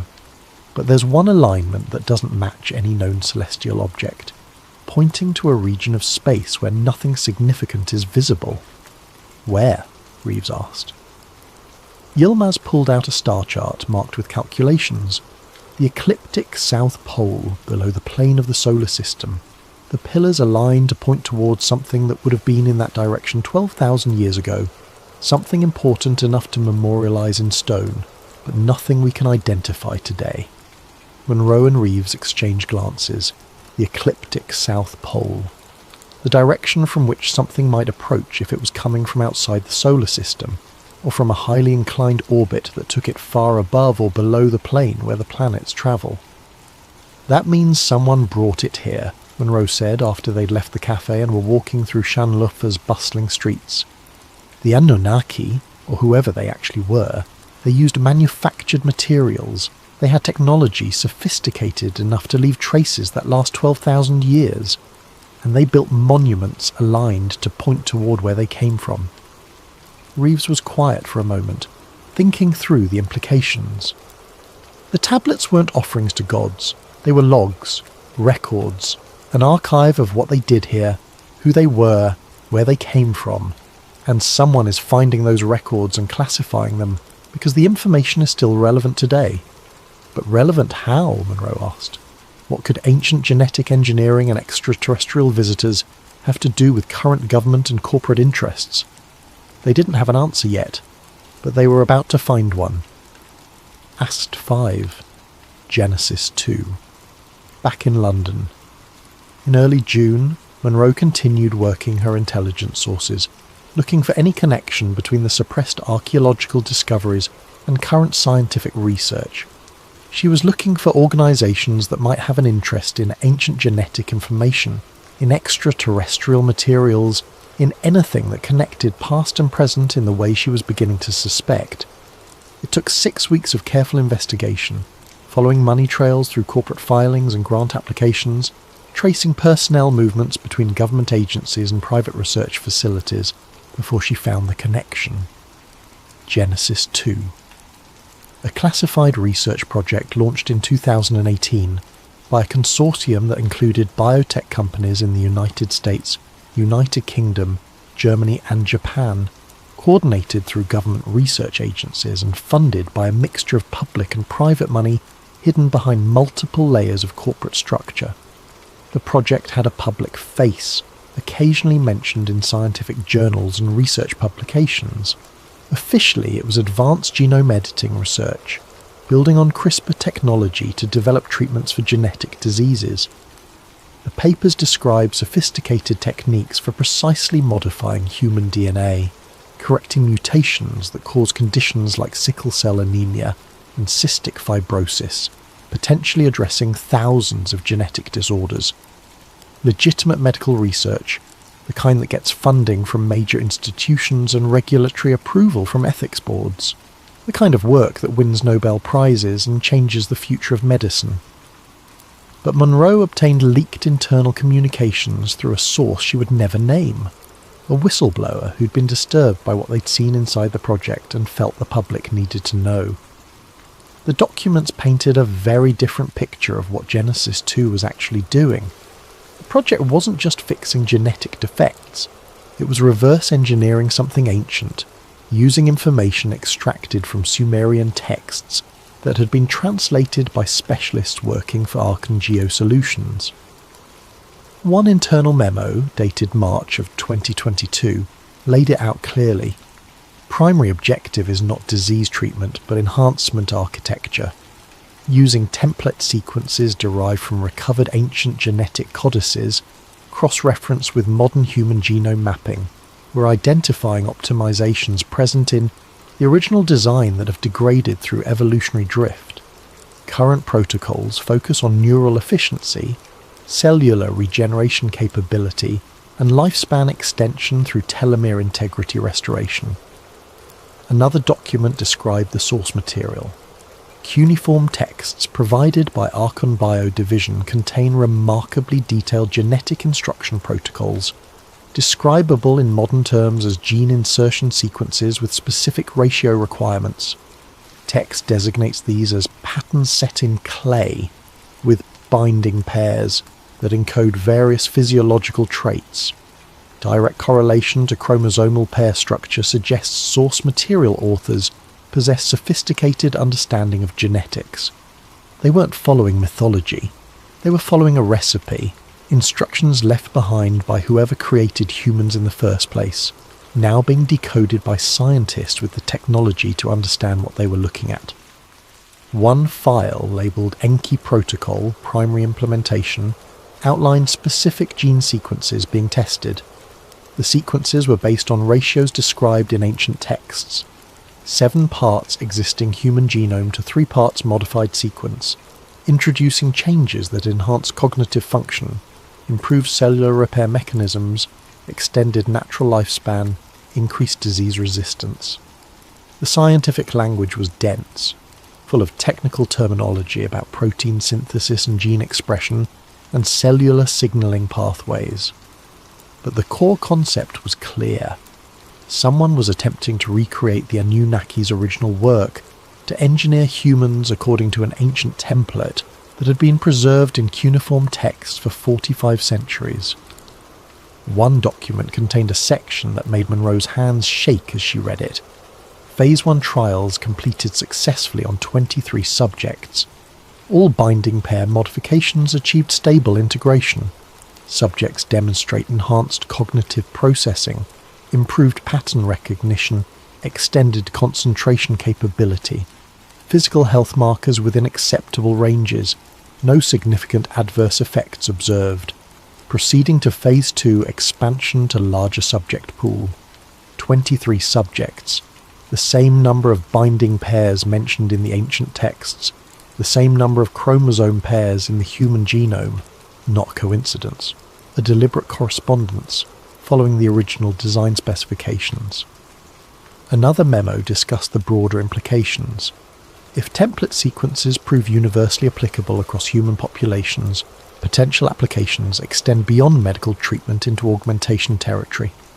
Military applications obvious, enhanced soldiers with superior cognitive and physical capabilities, economic application significant, optimized workforce with reduced health costs and extended productive lifespan. Social engineering potential requires careful ethical consideration, but represents revolutionary capability for shaping human future. They weren't curing diseases, they were redesigning humanity according to ancient specifications left by whoever created us in the first place. And they were doing it under the cover of medical research, hidden behind classifications and corporate privacy, without public knowledge or democratic oversight. Monroe showed the documents to Reeves in late July. They met at a small flat she'd rented in East London under a false name, both of them increasingly paranoid about surveillance, after weeks of investigating organisations with significant resources and motivation to keep secrets. Reeves read through everything twice, his face growing paler as the implications sank in. They're not just studying ancient history, they're using it.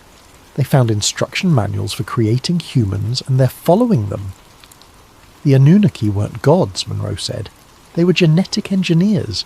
They came to Earth with specific purposes, modified existing primates to create a workforce suited to their needs, documented everything in records that survived as mythology.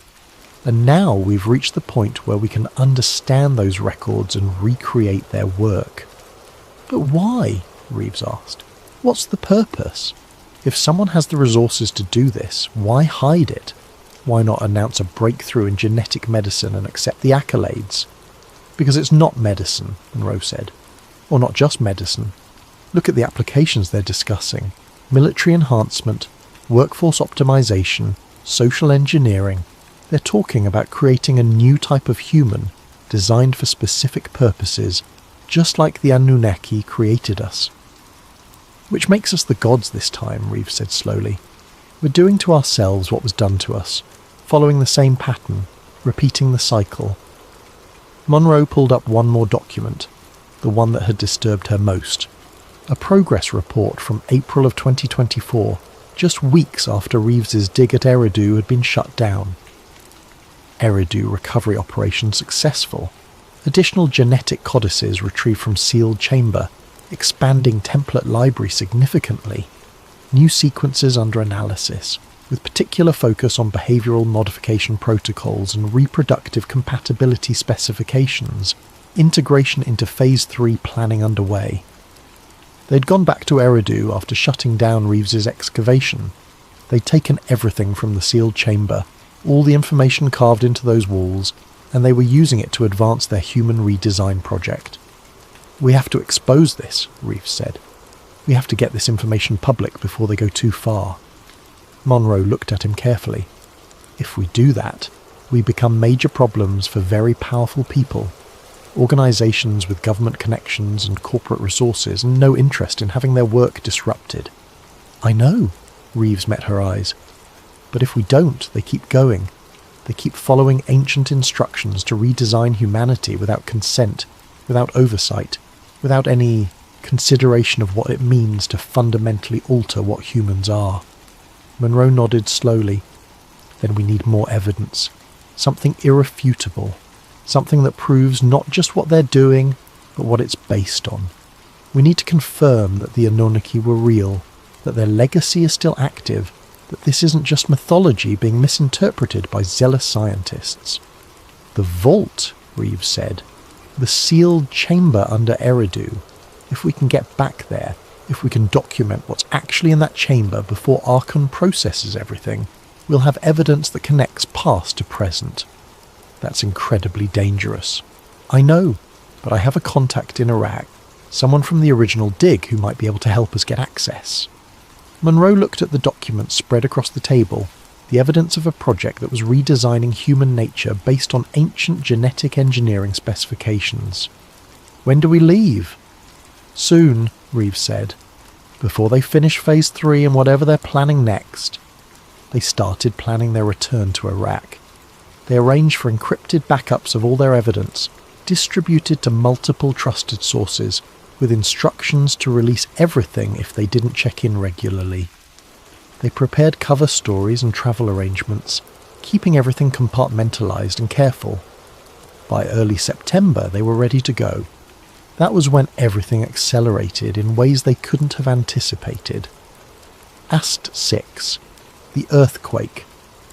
On April 10th, 2024, just 6 days after Reeves's excavation was shut down, a minor earthquake struck near Basra in southern Iraq. Magnitude 4.2 on the Richter scale, centred about 15 kilometres west of the city. It was barely noticed internationally, just another small seismic event in a geologically active region. Local news reported minor damage to buildings, some cracked roads, no casualties. Standard earthquake, nothing unusual. Iraq sits near the collision zone between the Arabian and Eurasian tectonic plates, so small quakes happen regularly. This one was slightly larger than average, but nothing catastrophic. Except something else happened during that earthquake, something that wasn't widely reported at the time but would become significant later. A subterranean facility was partially exposed about 8 kilometres from the earthquake's epicentre. Construction workers building a new industrial complex had been excavating for foundation work when the ground collapsed, revealing tunnels and chambers that had been hidden under centuries of sediment. Local engineers were called in to assess the structural damage and make sure nothing would collapse further. The industrial site was near oil infrastructure, so any ground instability was a serious concern. The engineers rappelled down into the newly opened void to map its extent and determine whether the surrounding area was safe. What they found didn't match their expectations at all. The tunnels were old, clearly ancient, carved into bedrock with precision that seemed impossible for primitive technology. But they weren't rough or irregular like natural caves. They were engineered, with smooth walls that showed tooling marks, regular dimensions that suggested deliberate design, and a layout that implied purpose rather than random formation. The engineers followed the main tunnel for about 30 metres before it opened into a larger chamber. That's where they found something that made them stop their survey and immediately contact Baghdad.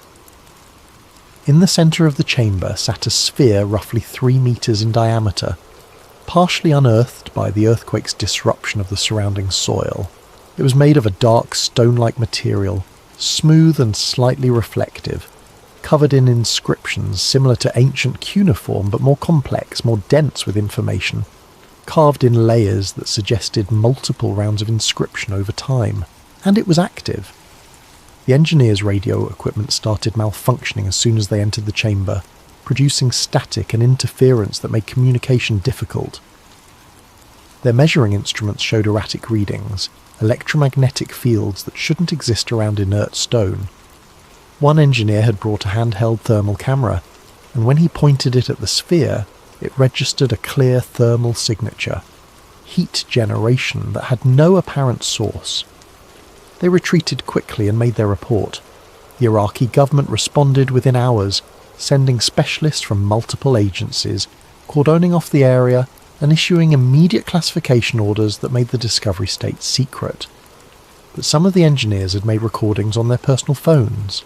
Some of them had downloaded the instrument data before it was confiscated, and some of them were disturbed enough by what they'd found that they leaked information to friends and family, who shared it on social media, who sent it to researchers and journalists who might know what it meant. Monroe had sources monitoring Middle Eastern social media and obscure forums where leakers sometimes posted information. In late April, one of those sources flagged a series of posts from Iraqi accounts describing the discovery, including grainy cell phone videos that showed the sphere in its chamber. The government's official statement came quickly.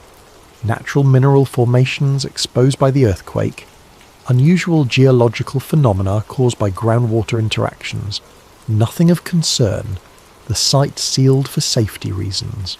Standard bureaucratic language designed to dismiss curiosity and discourage investigation. But the cell phone footage showed something else. The sphere's surface was clearly covered in intentional inscriptions, not natural formations. The electromagnetic readings were documented in photos of instrument displays, and one video, shot from just a few metres away before the engineers retreated, showed something. Extraordinary. The inscriptions on the sphere were glowing very faintly, a barely visible blue luminescence that pulsed in slow rhythm. The pulse was regular, occurring approximately every 2 seconds, constant and precise like a heartbeat. Monroe obtained more data through her sources, including copies of the official technical survey that had been classified but leaked by someone inside the Iraqi government. The survey was thorough and professional, conducted by competent engineers who knew their work. The electromagnetic readings were consistent and measurable, showing field strengths that varied from approximately 0.3 to 0.8 milligauss, pulsing in the same 2-second cycle visible in the glowing inscriptions. The thermal signature measured roughly 3 degrees Celsius above ambient temperature, again pulsing with the same rhythm. Most importantly, the spectroscopic analysis of the sphere's material showed it wasn't any kind of natural stone. It was a composite, layers of different materials fused together with precision that required sophisticated manufacturing. The outer layer contained high concentrations of iridium and platinum group metals in manufactured alloy ratios identical to what Yilmaz had found at Göbekli Tepe. Someone had built this thing using extraterrestrial materials, buried it kilometers underground in southern Iraq, and left it in a state where it could remain functional for thousands of years. If they built man in their image, Monroe's voice recorded in a memo she prepared in May, what if they left themselves a way to come back? What if this isn't a monument or a record? What if it's a beacon still transmitting after all this time, sending a signal to whoever put it here that Earth is still here, still occupied, still relevant? She and Reeves had added the Basra discovery to their growing database of suppressed evidence, another piece of the pattern they were constructing. The timing was suspicious, occurring just days after the Eridu excavation was shut down, in the same region, exposing technology that matched the evidence Reeves had found. And the fact that it was still active, still generating electromagnetic fields and thermal signatures after thousands of years, suggested engineering far beyond anything ancient humans should have been capable of creating. By the time Monroe and Reeves were planning their return to Iraq in early September, they'd accumulated evidence of multiple sites along the arc of ancient Mesopotamia where advanced technology had been found and classified, where genetic information had been preserved in texts that modern scientists were now decoding and using. They'd connected past to present, shown that the Anunnaki weren't mythology but preserved memory of something real, demonstrated that modern organizations with significant resources were following ancient instructions to redesign human genetics. But they still needed something that would convince skeptics, something that would break through the natural resistance to believing something so extraordinary. They needed direct evidence from the source, from the sealed chamber under Eridu where it all began. That's where they went in mid-September of 2024, using contacts and careful planning to slip past the security that Archon had established around the site, and that's where they vanished. Act 7. The Global Link. While Monroe and Reeves were investigating suppressed archaeological sites and classified genetic research, other patterns were emerging on a global scale that seemed unrelated at first, but fit disturbingly well into the larger picture they had been assembling. In July of 2024, NASA quietly censored portions of deep space infrared data collected by the James Webb Space Telescope. The data had been made available to researchers through standard channels, then was suddenly reissued with sections marked as corrupted or containing instrumentation errors that rendered them unreliable. This wasn't entirely unusual. Space telescope data sometimes contains artifacts from cosmic ray impacts or sensor glitches, and corrections are routine. But the scope of the censoring was significant, affecting multiple observation periods focused on the outer solar system, particularly data collected while the telescope was imaging regions near Jupiter and beyond. Several astronomers who had already downloaded the original uncorrected data noticed something interesting in the sections that were later marked as corrupted.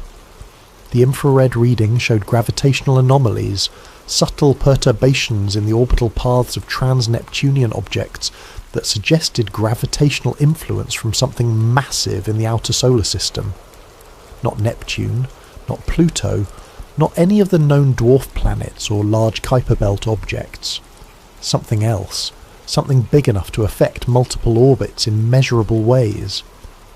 The astronomers started comparing notes and private communications, trying to determine whether the anomalies were real or actually instrumental errors. The data was ambiguous enough that reasonable people could disagree, but there was enough signal there to be intriguing. One researcher, an astrophysicist at MIT named Jennifer Kowalski, ran simulations based on the anomaly data to estimate what kind of object could produce the observed effects. Her preliminary results suggested a large planet-sized body, possibly several times Earth's mass, in a highly elliptical orbit that took it far beyond Pluto for most of its cycle, but brought it into the inner solar system periodically. The orbital parameters she calculated matched, with uncomfortable precision, predictions that had been made decades earlier by Zecharia Sitchin, a controversial author who had written extensively about ancient Sumerian texts and their descriptions of the Anunnaki. Sitchin's work had been largely dismissed by mainstream academics as pseudoscience, misinterpretations of ancient texts combined with faulty astronomy and wishful thinking. He claimed that Sumerian texts described a planet called Nibiru, massive and distant, whose highly elliptical orbit brought it close to Earth approximately every 3,600 years. When Nibiru approached, according to Sitchin's interpretation of the texts, the Anunnaki would return to Earth, checking on their creation, harvesting resources, maintaining their ancient installations. The texts supposedly described multiple return visits throughout history, corresponding to major transitions in human civilization, like the rise of Sumerian culture and the Bronze Age collapse. Mainstream science had rejected all of this. The astronomical predictions didn't match any observed objects, the textual interpretations were considered overly literal and selective, and the whole narrative was dismissed as ancient astronaut pseudoscience that distorted real archaeology and history. But now, Kowalski's analysis based on actual observational data was producing orbital parameters that closely matched Sitchin's predictions, at least in broad strokes. The match wasn't perfect, but it was close enough to be disturbing. She posted her preliminary findings on a preprint server used by astronomers to share work before formal peer review. Within days, her paper was flagged and removed, marked as violating terms of service for promoting fringe theories without adequate scientific basis. Her NASA data access was suspended pending review of her research protocols, but several dozen researchers had already downloaded her paper and the supporting data. Some of them started their own analyses, tried to replicate her findings, looked for other evidence of gravitational anomalies in the outer solar system. The conversation spread through astronomical circles and spilled over into internet forums where amateur researchers and conspiracy theorists tracked evidence of official suppression and hidden knowledge. People started mapping Sitchin's predicted orbit against current planetary positions, calculating when a hypothetical Nibiru might be making its closest approach if it actually existed. The estimates varied depending on assumptions about orbital parameters, but most converged on a time frame in the mid to late 2020s, meaning now or very soon, meaning that if something was indeed approaching from the outer solar system, it might already be close enough to detect if anyone with access to good telescopes was looking in the right direction.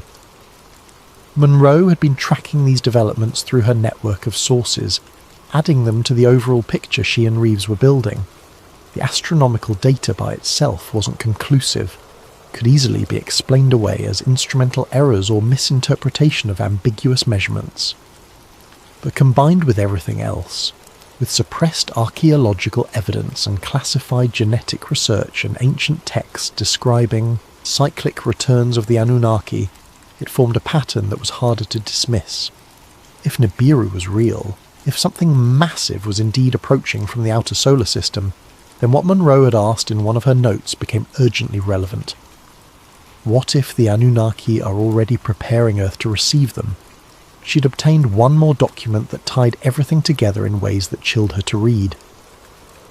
A leaked memo from Archon Geo Solutions dated August of 2024, marked with classification levels that suggested it had been distributed only to senior personnel with specific clearances.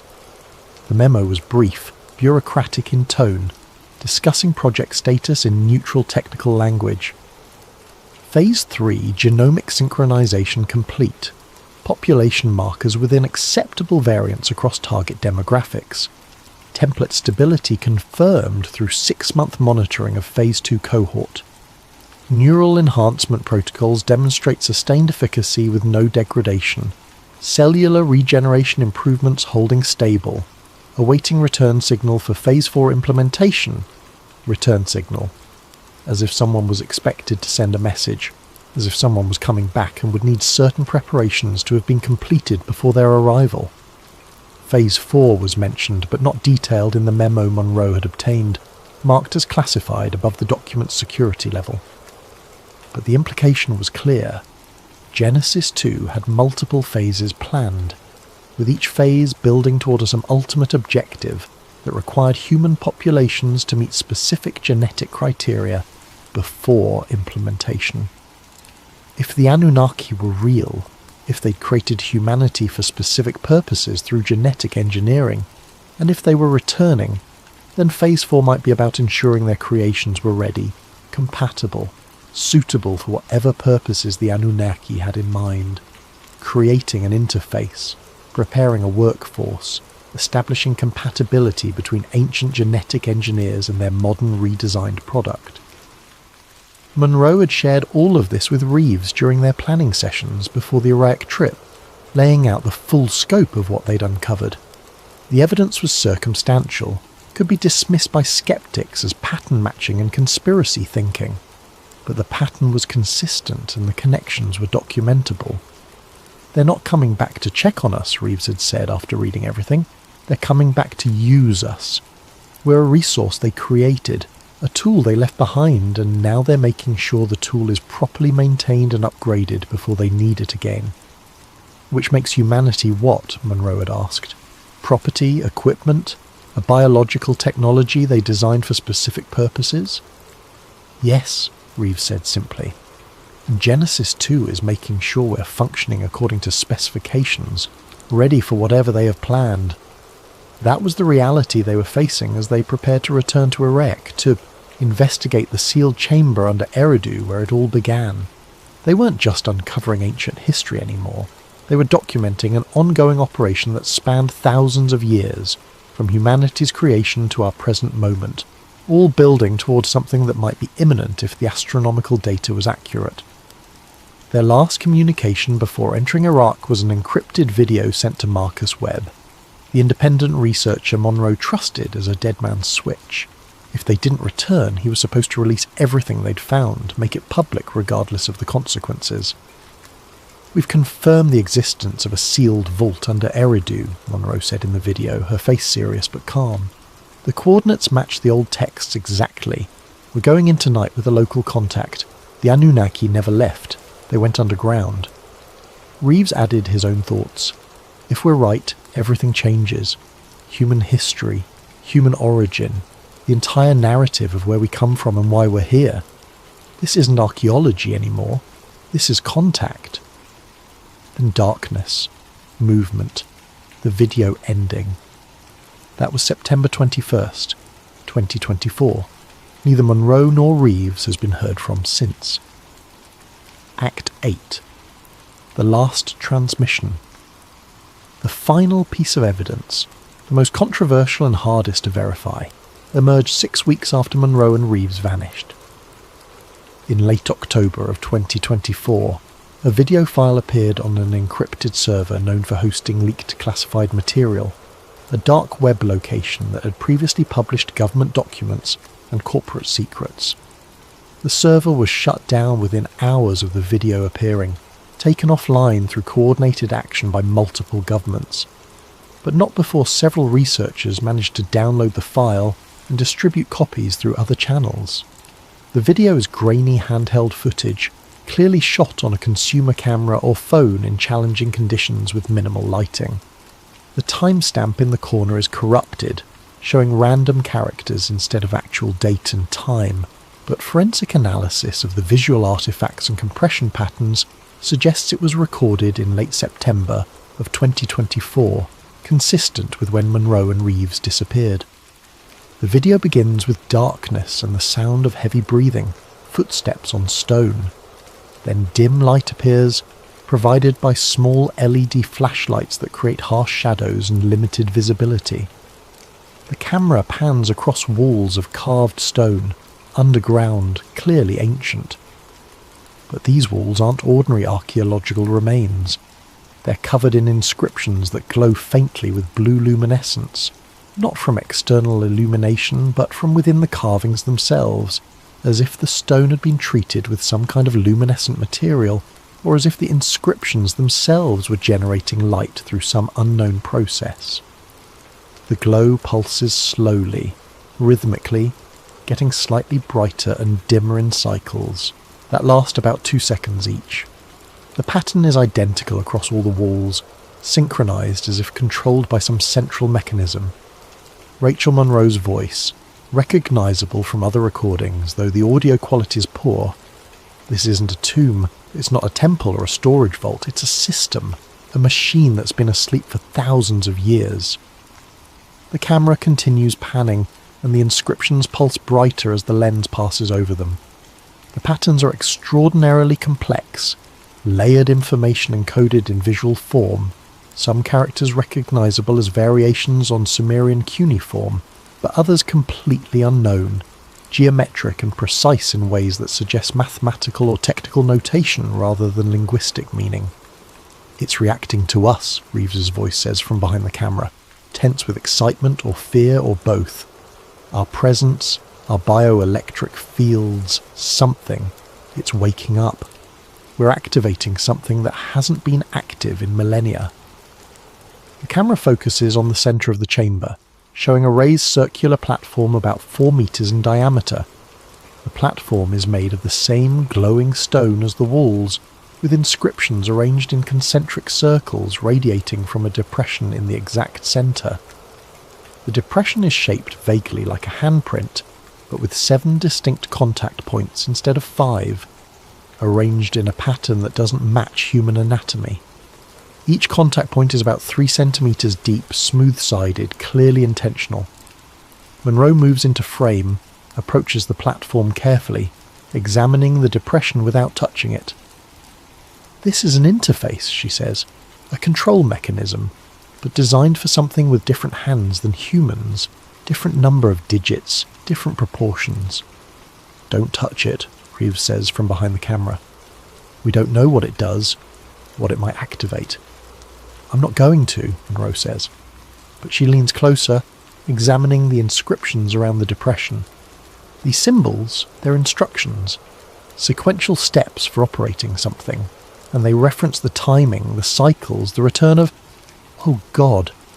Suddenly a low-frequency hum fills the audio, deep enough that it's probably felt more than heard, vibrating through the stone and the air, resonating in frequencies that make the camera shake slightly even though Monroe's hands are steady. The inscriptions on the walls brighten significantly, the blue glow intensifying and spreading through the carved channels like liquid flowing through irrigation canals, filling in patterns that weren't visible before, lighting up in sequence as if energy was moving through specific pathways. The hum increases in pitch and intensity, becoming almost musical, overtones harmonizing in ways that sound deliberately arranged, mathematically precise. The light flows toward the ceiling, concentrating on a central point directly above the platform where the walls curve to meet. The symbols arrange themselves into a configuration, a specific pattern that wasn't visible before when the inscriptions were inactive. The image is familiar, iconic even. The winged disc, the symbol seen on countless Sumerian tablets and Babylonian monuments, the representation of the Anunnaki's divine authority. But here it's not carved or painted. It's formed by light, by active energy, by a system that's functioning after being dormant for an incomprehensible length of time. The wings spread across the ceiling, geometric and regular, the central disc glowing brighter than the surrounding symbols, pulsing faster now, 4 or 5 times per second. "Oh God," Monroe's voice says, backing away from the platform. "We activated it. Marcus, if you're seeing this, we activated the beacon. We found the interface, and just being here, just entering this chamber, was enough to wake it up. They know we're here, they know we've found it. The system is transmitting." The light continues intensifying, the hum growing louder and more complex, layers of frequency stacking on each other in patterns that suggest information encoding, data transmission, a signal being sent through some medium that isn't apparent. The camera jerks as Reeves starts moving, backing toward what must be the entrance to the chamber. "We need to leave. We need to document this and get out before someone notices. If Arkan is monitoring this area, they'll know the beacon activated." But Monroe doesn't move immediately. She's staring at the ceiling, at the glowing winged disc, transfixed by what she's seeing. "It's not a warning," she says quietly, almost to herself. "It's an invitation. The beacon isn't saying stay away, it's saying we're ready. We're ready for you to come back." The video cuts to black abruptly, leaving only audio, sound of rapid breathing, footsteps on stone echoing an enclosed space, the hum still audible, but starting to fade as they move away from the chamber. Monroe's voice one more time, distant and echoing. The inscriptions describe the timing.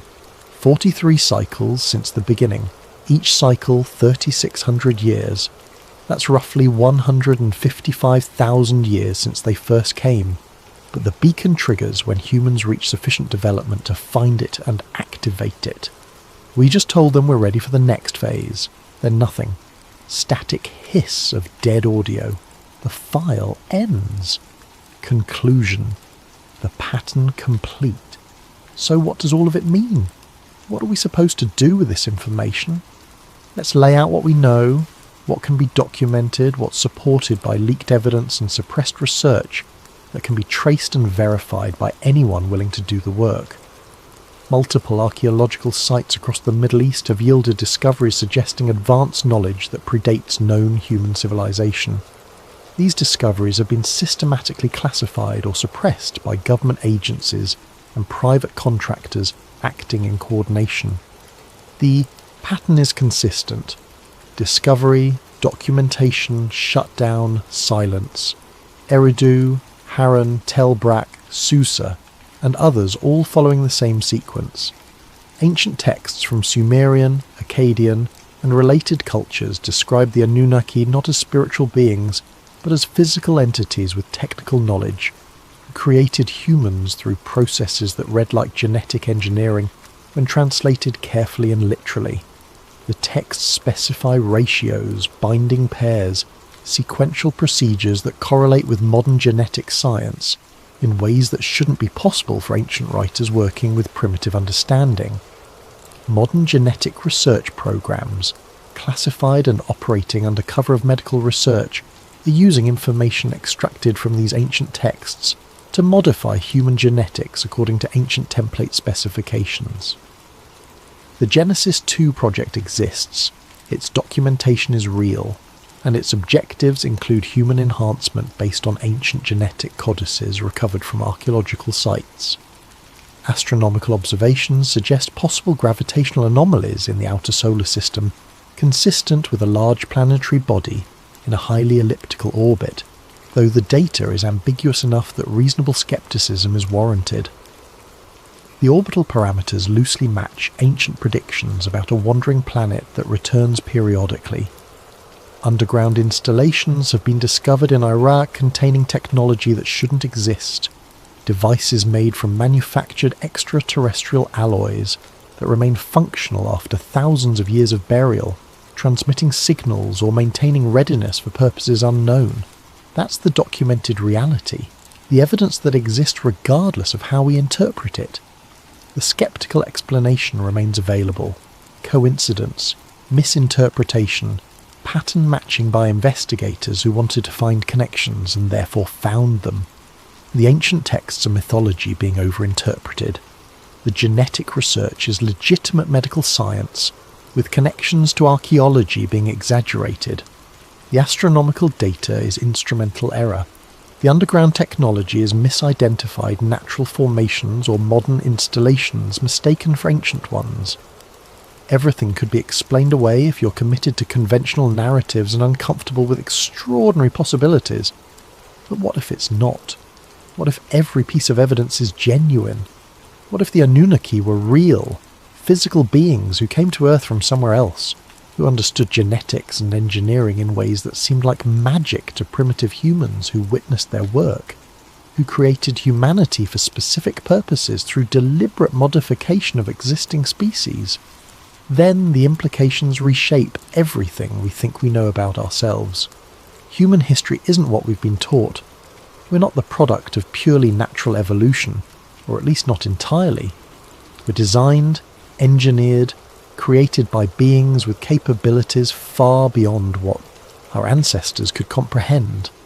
Those beings documented their work in texts that survived as mythology, preserved through countless retellings and translations because the information was too important to lose completely.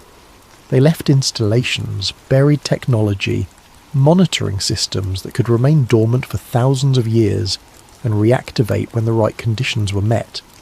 The conditions being humans developed enough to find the installations, understand what they were looking at, and trigger the systems that would signal our creators that we'd reached sufficient sophistication.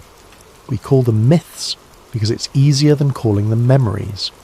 Because accepting them as memories means accepting that everything we think we know about human origin and human nature might be incomplete at best, deliberately obscured at worst. It means accepting that we might not be alone in the universe, and that we never have been. That we're part of something larger, an operation that spans thousands of years from humanity's creation to our present moment, all building toward purposes we're only beginning to comprehend. And the scariest part? We might have just activated the signal that tells them to come back. The sealed chamber under Eridu exists. The inscriptions are real, carved by people with knowledge that predates any known civilization. The beacon, if that's what it is, was dormant until human investigators entered that space and triggered systems that had been waiting for exactly that moment. Monroe and Reeves found it. They activated it.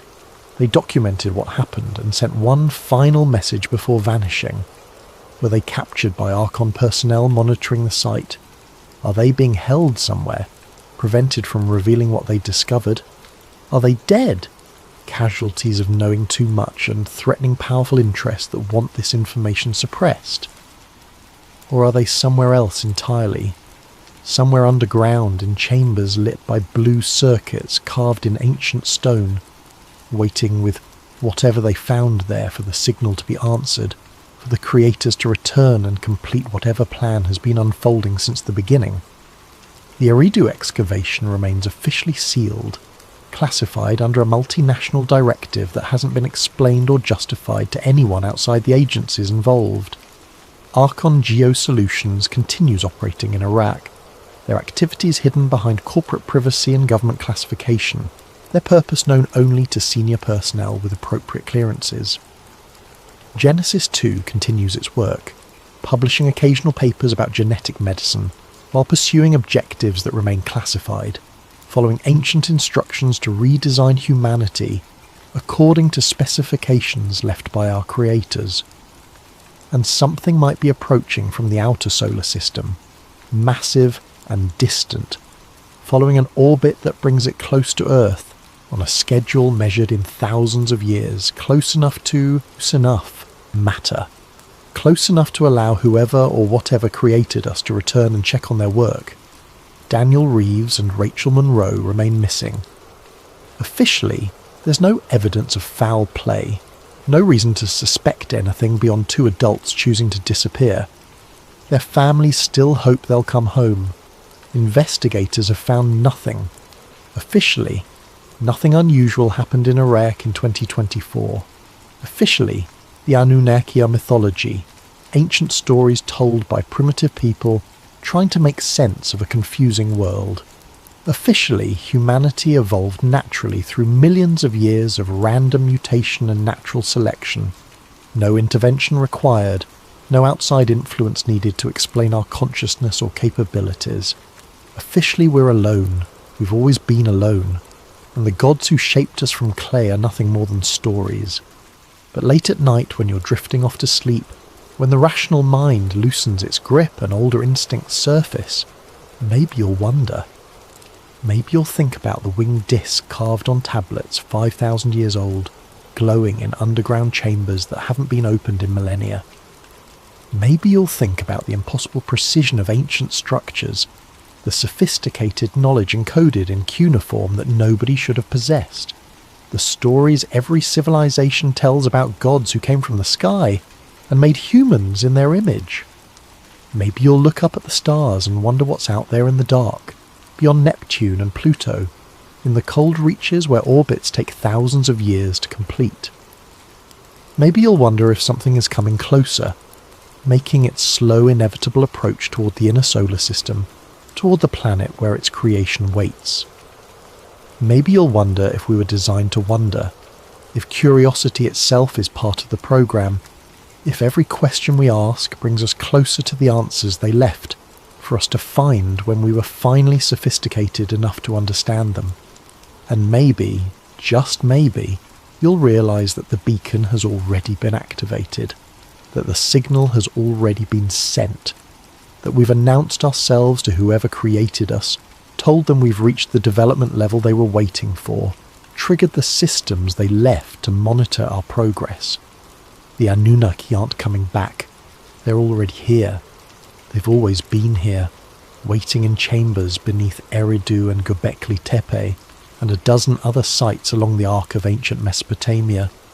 Sleeping in technology we mistake for ancient stone, encoded in the very DNA that makes us human, preserved in texts we dismissed as mythology for thousands of years, waiting for us to be ready, waiting for us to find them, waiting for us to fulfill whatever purpose they designed us for when they shaped the clay and called it human, and set us on a path that led inevitably to this moment. Phase 4 is coming. The return signal has been sent, and we're about to discover what we were actually created. For all those thousands of years ago, when beings from somewhere else decided Earth needed a workforce designed to specifications they could control. Sweet dreams.